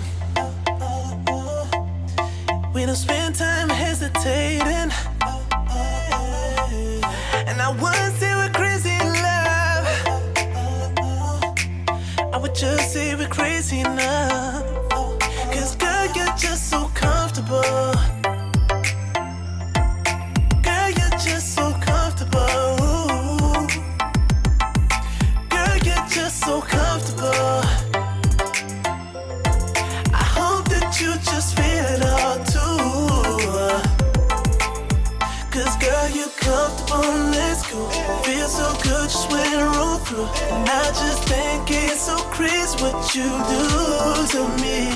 Girl, you're the baddest thing, you know that. And I really need you to show it. So turn around, let me get you on the Kodak.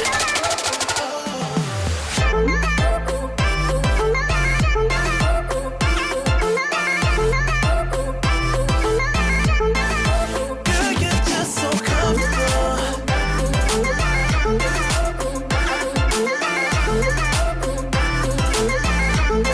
Cause girl, you're just so. We ain't gotta slow it down. Jeans on when we hit the town. We don't really care who's around. But baby, I'm with you if you gon' be down. Cause girl, you're just so comfortable. Girl, you're just so comfortable. Girl, you're just so comfortable. I hope that you just feel it out too. You're just so comfortable. Cause girl, you're comfortable. Let's just feel so good just when I roll through. And I just think it's so crazy what you do to me. Girl, you're the baddest thing,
All right, chat, we have all sobered up and hit the road one last time for one final ride here on World's Edge. We're looking at Winston Wednesday to see if they end up coming back on this hometown victory lap back here, where they first captured all of our attention here and made us start to take notice that, hey, this squad is kind of the powerhouse. Despite having dropped the past 2 maps, they've still very much so been the story of the season so far.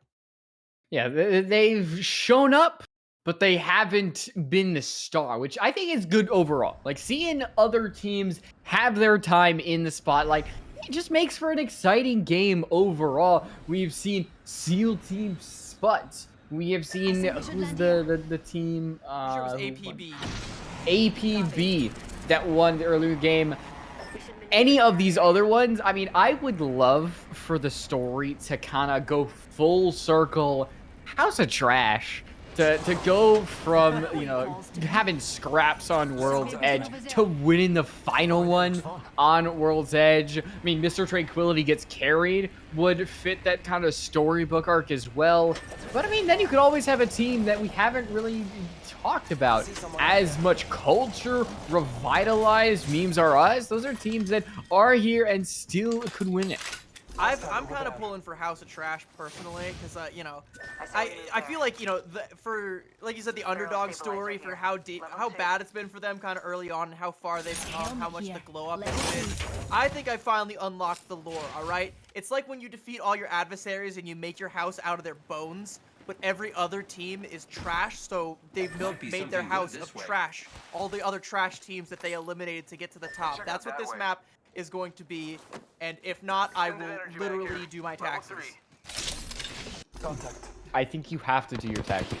No one has told me I have to do my taxes. Okay, but it's getting pretty taxing here for Shady Brady here, getting taken down here. King Tanner's and Rookham, this duo squad here, already finding blood and evening the odds a little bit in their favor over here as well as these guys. And they might even be able to, you know, get the thirst here, power through this knockdown shield, and actually confirm that kill, and they do indeed. So already got one down. That's Shady Brady, you know, already out of the fight. And again, odds kind of evened up. You know, low expectations. They better expect to get that banner and find a place to bring Shady Brady back into the fight here ASAP.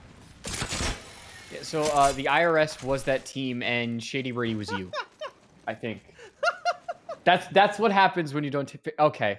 No, the IRS just shut the whole stream down. No, they just said we no. shouldn't have started talking about down. taxes. We should not have started talking about taxes. You cursed it. They said no, this one, no, she hasn't paid her taxes yet. No, shut it down. Shut it down. Get him out of here. That's my bad, chat, and also the players who were definitely looking forward to, you know, completing this out on a high note here. But we're gonna have to, you know, run it back again. I guess we weren't completely sobered up. We got pulled over. A little bit too much drunk driving still happened here on this stream. So let's any initial thoughts you have, Rose? I mean, we didn't really get to see much. We saw drops. We saw everything. This has been a very long night. We started at, what, 9 o'clock? I think we had to delay a little bit past then.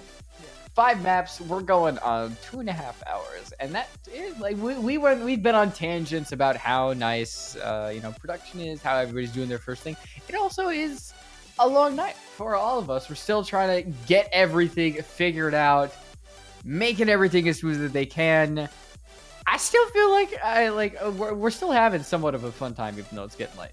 It's honestly, it's like some of the most fun vibes is when it goes on, like, you know. Oh yeah. Tranquility Gaming after dark at this point. We're talking about, you know, tax evasion and drunk driving, 2 crimes that I'm definitely not actually guilty of, by the way. This is all a bit for legal purposes. Speak into right here. Don't shut down the servers again, because it's just a bit. It's a joke. I've never driven a drunk in my life. It's not a thing.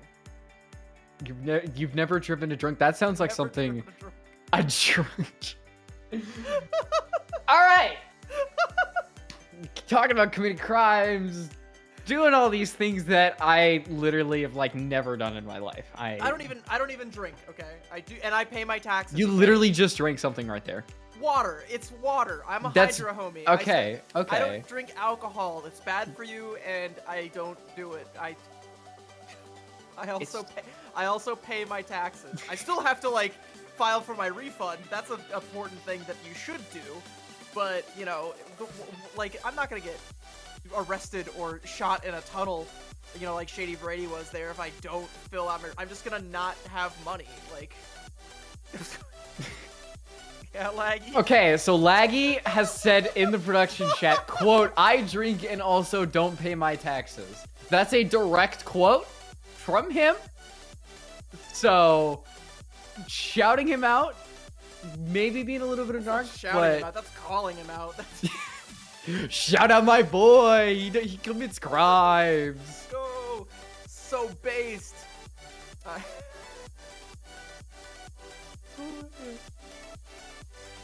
Alright, well, I mean, you know, like, okay, getting back into, let's rein it back in a little bit, we'll talk a little bit more about the game. You know, it would definitely have sucked, you know, for Shady Brady there to have gone down to a duo squad that he probably didn't even realize was there, you know, as he was just going through the, you know, trying to go get some loot near the geyser area and, you know, ended up getting clipped there. But that's kind of going to be a breath of fresh air, you know, a little bit of a, you know, act of God. We just gave him a mulligan and said, like, no, we'll try that, run that one back, try again, you know. Had a guardian angel looking out for him, and now him and the team get to go for one last hurrah for real this time. No more do-overs, hopefully. Fingers crossed. I really do not want to see another server crash.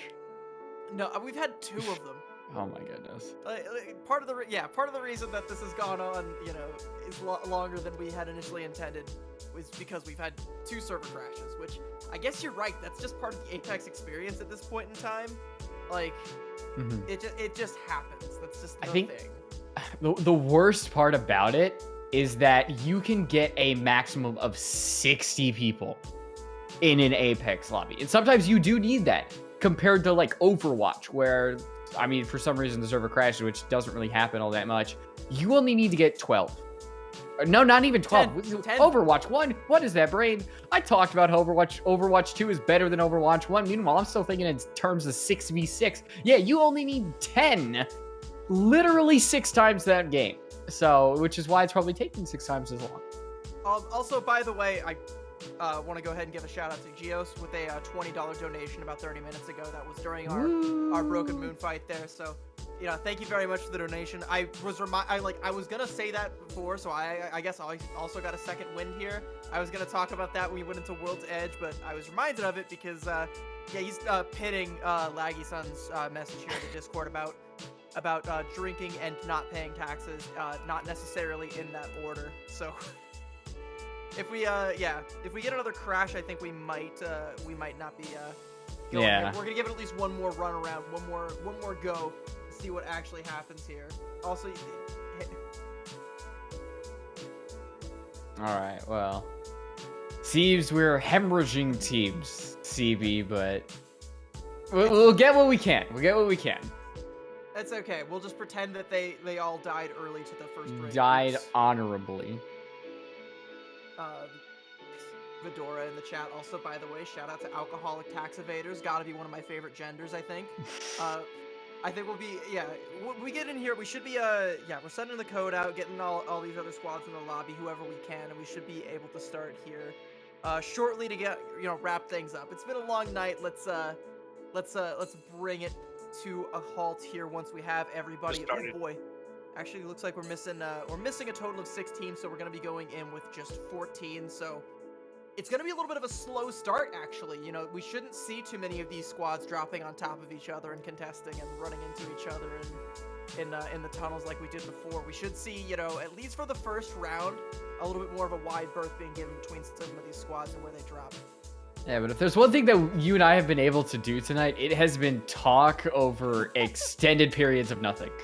Like, we have had a lot of downtime, and yet we have not gone to break a lot. Like, we have just kind of gone off on whatever. Trank, crimes, a lot of odd stuff, but I mean, we're like I've said multiple times, we're here to have fun, provide an enjoyable experience for all. And honestly, I think just kind of going off about whatever makes the experience a lot more enjoyable for you and I. Yeah, I've talked about drunk driving. I've talked about tax evasion. Rule of threes for comedy. Do you want to talk about like arson also? Like, have you burned any like cool buildings lately that I should know about? No. Oh. I think.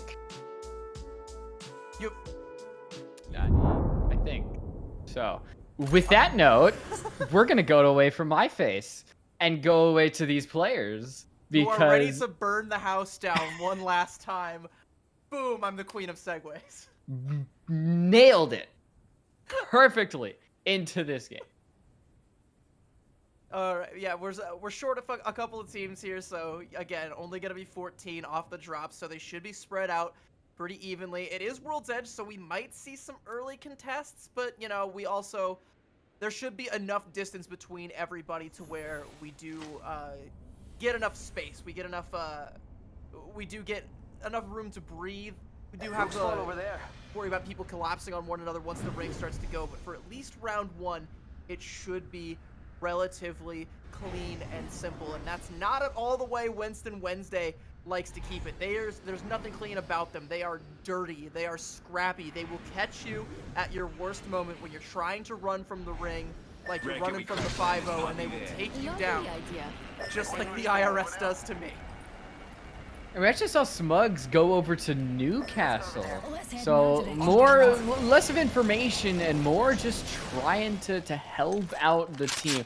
I believe a couple teams did drop Fragment, one by that train station and one a little bit closer to the taller buildings themselves. But like you said, I would expect teams to drop a little bit farther. That's what we're seeing. The closest teams seem to be, you see on that bottom right by Lava City, I believe that is APB, and I wasn't able to see who the other team is, but oh no, House of Trash! We were hoping the story would come to a perfect end, and they dies the first squad! There is nothing clean about Winston Wednesday. They are giving us the dirtiest possible start by taking out the underdogs that we were all rooting for. We were all strongly behind House of Trash, and now, again, that House of Cards has collapsed. But again, something interesting, by the way, is we have two squads. That might even be three. At least two squads over at Fragment that all dropped together. So everything I said about squads dropping far from each other, giving each other a wide berth, throw that out the window because, over here. Winston Wednesday, they dropped right on top of House of Trash and Goomba stomped them. And then we still have potential for a skirmish to pop off back over there at Fragment, where actually, yeah, it is indeed three squads all taking up residence in some of those buildings. We'll see how that particular HOA ends up looking as our first round eventually starts to go, as that first ring starts to close in on them. Yeah, not too many engagements happening just yet. It's a lot of teams waiting up. That's one of the things that you get with dropping a place like Fragment, is it is almost smack dab in the middle of the map. So you could just really wait it all out, and now we are seeing APB claim more names, but now it's revitalized. Urge was able to get a lot of kills earlier and trying to turn it on its head. Reload, maybe get the revive on Tyler C just to provide some more coverage onto this team that is always going to be needed. That is why Gibby was brought, because he can provide that bubble, give you a huge burst of protection whenever you need it, and of course his ultimate is pretty good. Yeah, but Royal Throne, they definitely heard that skirmish popping off, and they want to go in and get themselves a piece of that, as you know, or at least maybe just Banana Shake does, as Violet and Biscuit are still also a ways away. So maybe just scouting it out, sniffing it around, you know, keeping their ear to the ground to make sure nothing else pops up, no more opportunities present themselves. We still have Winston Wednesday out here, and again, having taken down House of Trash so early on, they've given themselves so much space to work with. Like, look at that. They have, you know, that other squad up there, you know, again towards Lava City. Here they are, it's APB, but I don't think these two teams are going to collide anytime soon. I think by the time APB starts to make their rotation, they're either just going to be, you know, following Winston Wednesday's footsteps and maybe catching them near Lava Siphon, but if not, you know, they're going to be like miles apart for most of this until we start to get into the later stages of the game here. But low expectations. They are not far apart from a scrap here. Gonna go ahead and pump some damage to the squad out here in this no-name location between Fragment and Overlook, and they are overlooking some potential KP here. And his team's got to be careful. Bubba Wyatt has that skull piercer. If he clicks the heads like that, 121 damage to the dome, breaks the shield, and surely breaks a lot of health in the process. So this team cornered on No Name might not be long for this Earth, and that could send us below to 10 squads, even less. I believe you do have Royal Throne, Banana faithfully down. That will be another team that is dropped. Now Shady Brady went down in the tunnel, had a second chance, and seems to be using that wisely. There's another team that goes down. Want to make sure what that is. It was the Council, and they are going to be done for the night, CB. Yeah, Council is done, and we also saw Adderall abuser Alex. That's our 4th crime of the night, being taken down by the 5-0 yet again. So I think that was Revitalize. Revitalize, yes. Actually, they're actually able to, get that res though. They end up finding the other squad. They're still at full strength. Surprisingly, I think Ernst, a lot of that came down to them, what they were able to do. They're currently the kill leader, and we've seen them late game in a couple of these maps, but we haven't had the spotlight on them in a lot of these gunfights. And I really want to see that, because I think this could be a team. They have control of Fragment. They have control over a lot of loot and resources that they could be a late game steal, maybe steal the game away from Winston Wednesday, as a lot of the favorites are going to be that team that is a monkey of the day. They don't have, they have a support legend in that Gibraltar, which is a rare thing to see these days, but they don't have a recon or a controller legend to try and get any more ring info, so I'm not sure how long they're going to be able to stick in that home there, but APB, they've found themselves in a scrap with, there they are, Wednesday, and that's a beautiful stick, but I think going to the portal might have actually just saved their life there, so hanging on by a thread. APB, they're still in this one, but they are in the ring, taking in all that damage, and there it's going to be Insanity OG going to fall. Winston Wednesday, they still have the time so they can still pump in the damage that might actually be enough to take APB out of it. It's just like one little sliver of APB falling, and that's it. That's one of our other champion squads has now fallen. Winston Wednesday leaving a pile of bodies in their wake yet again, and the only other team that's won a match is SEAL Team Spuds. I'm wondering if they're still in the lobby lurking around somewhere, and if not, who's going to be the ones to take down Winston Wednesday this time around? Surely it's got to be somebody. I want to see somebody get that final kill. I'm putting a lot of my hopes into this team right here. Team 6, Revitalize. There's something in them. Ernst is just going to hop over, use that gravity lift, almost lethal damage, cracking the shield of Shady Brady and co. And this team seems like they are going to be done. That second chance was used a little bit, but it seems like it just is too much at the end. The Thermite is thrown in. Bubba Wyatt and this Wraith, it seems like they're just going to evacuate, knowing that Shady Brady might be done for. It's a repeat of the start of the previous time we were on this map. Yeah, you're talking about how you think this squad has something in them. I think that dog. I think this squad right here, Revitalize, has that dog in them, and Bubba Wyatt doesn't want any of that because they're barking, they're snarling, they're showing off their teeth, they're banging. Goodness. Bubba Wyatt says, nah, I'm out. I don't want none of this. This is not the junkyard that I want to be messing with right now. Is he going to be able to get back to get those banners? We'll have to see, but, this dog looking at another juicy piece of steak over here.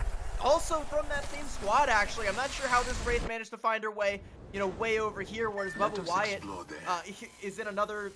They're kind of, there's like big chasm between the squads there. Everybody is by Fragment.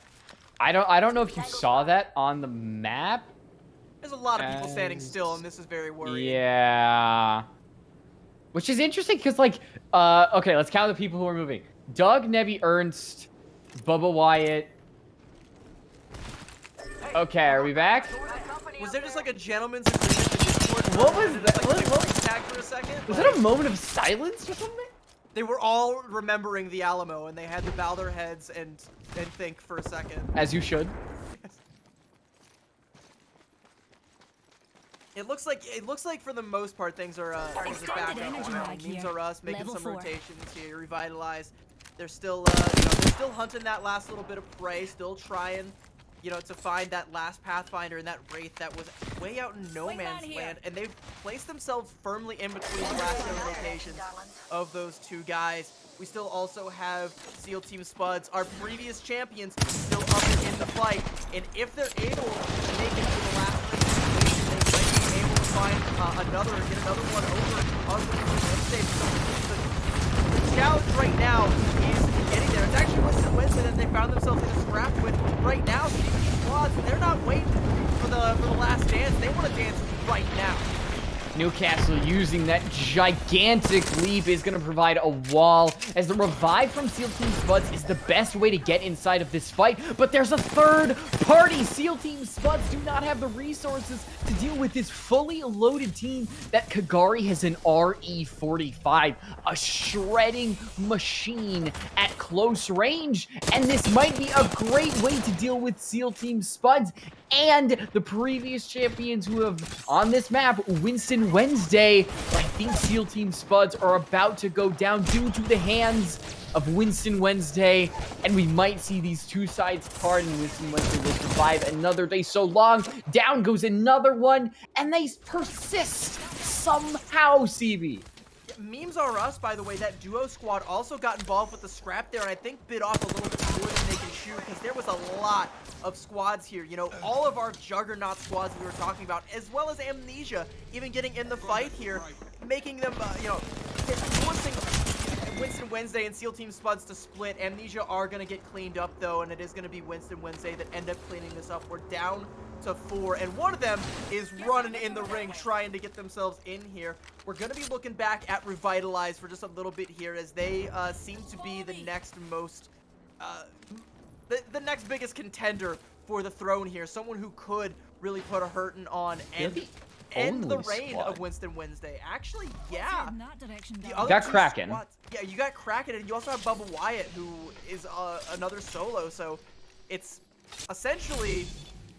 Oh, wait, no. We're about to have another full squad here, if they don't get cooked before they're able to get back into the zone here. But yeah, that's actually going to be SEAL Team Spuds that are going to be back at full strength somewhat. Yeah, that's what Kraken was doing. It was from our observer. I don't know if you saw the little wiggle that he was doing around Kraken, indicating that the revive was happening. But off screen, we're seeing another squad potentially bite the dust.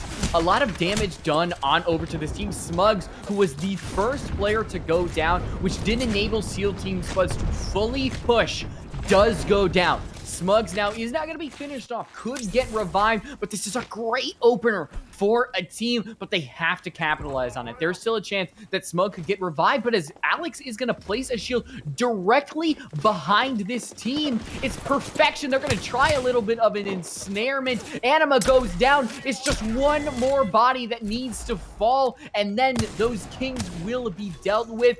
But 2 is honestly enough. You have kneecapped this team, and it might be Revitalized that could eventually take this entire map. Yeah, but here comes SEAL Team Spuds. They're still in the zone, and they don't want to push in too hard and find themselves at the behest of this this Revitalized squad, who is feeling themselves, who have made the Kings bleed, and now... They could go in and try and go for the third party here, but the fighting is pretty much over. The dust is settled, and it is just Revitalized. We have Bubba Wyatt looking from afar, maybe going to try and go for a cheeky shot there, but I don't know if you really want to give away your positioning right now. He's really close to the ring and might still be able to stay alive, but is also going to be collapsing into all of these other squads here. It's still a potential opportunity for Winston Wednesday, by the way, to sneak in, grab those banners, and get back to full strength. But it's going to be up to Aura to see if he's able to get away and make that happen. He's an Octane, not a support legend, not going to be able to craft those banners like Tyler C would be able to, but he's going to be leaving some respawn banners in his wake right now. It's actually, again, SEAL Team Spuds, they've lost Funman already. They're already back down to a 2 out of 3.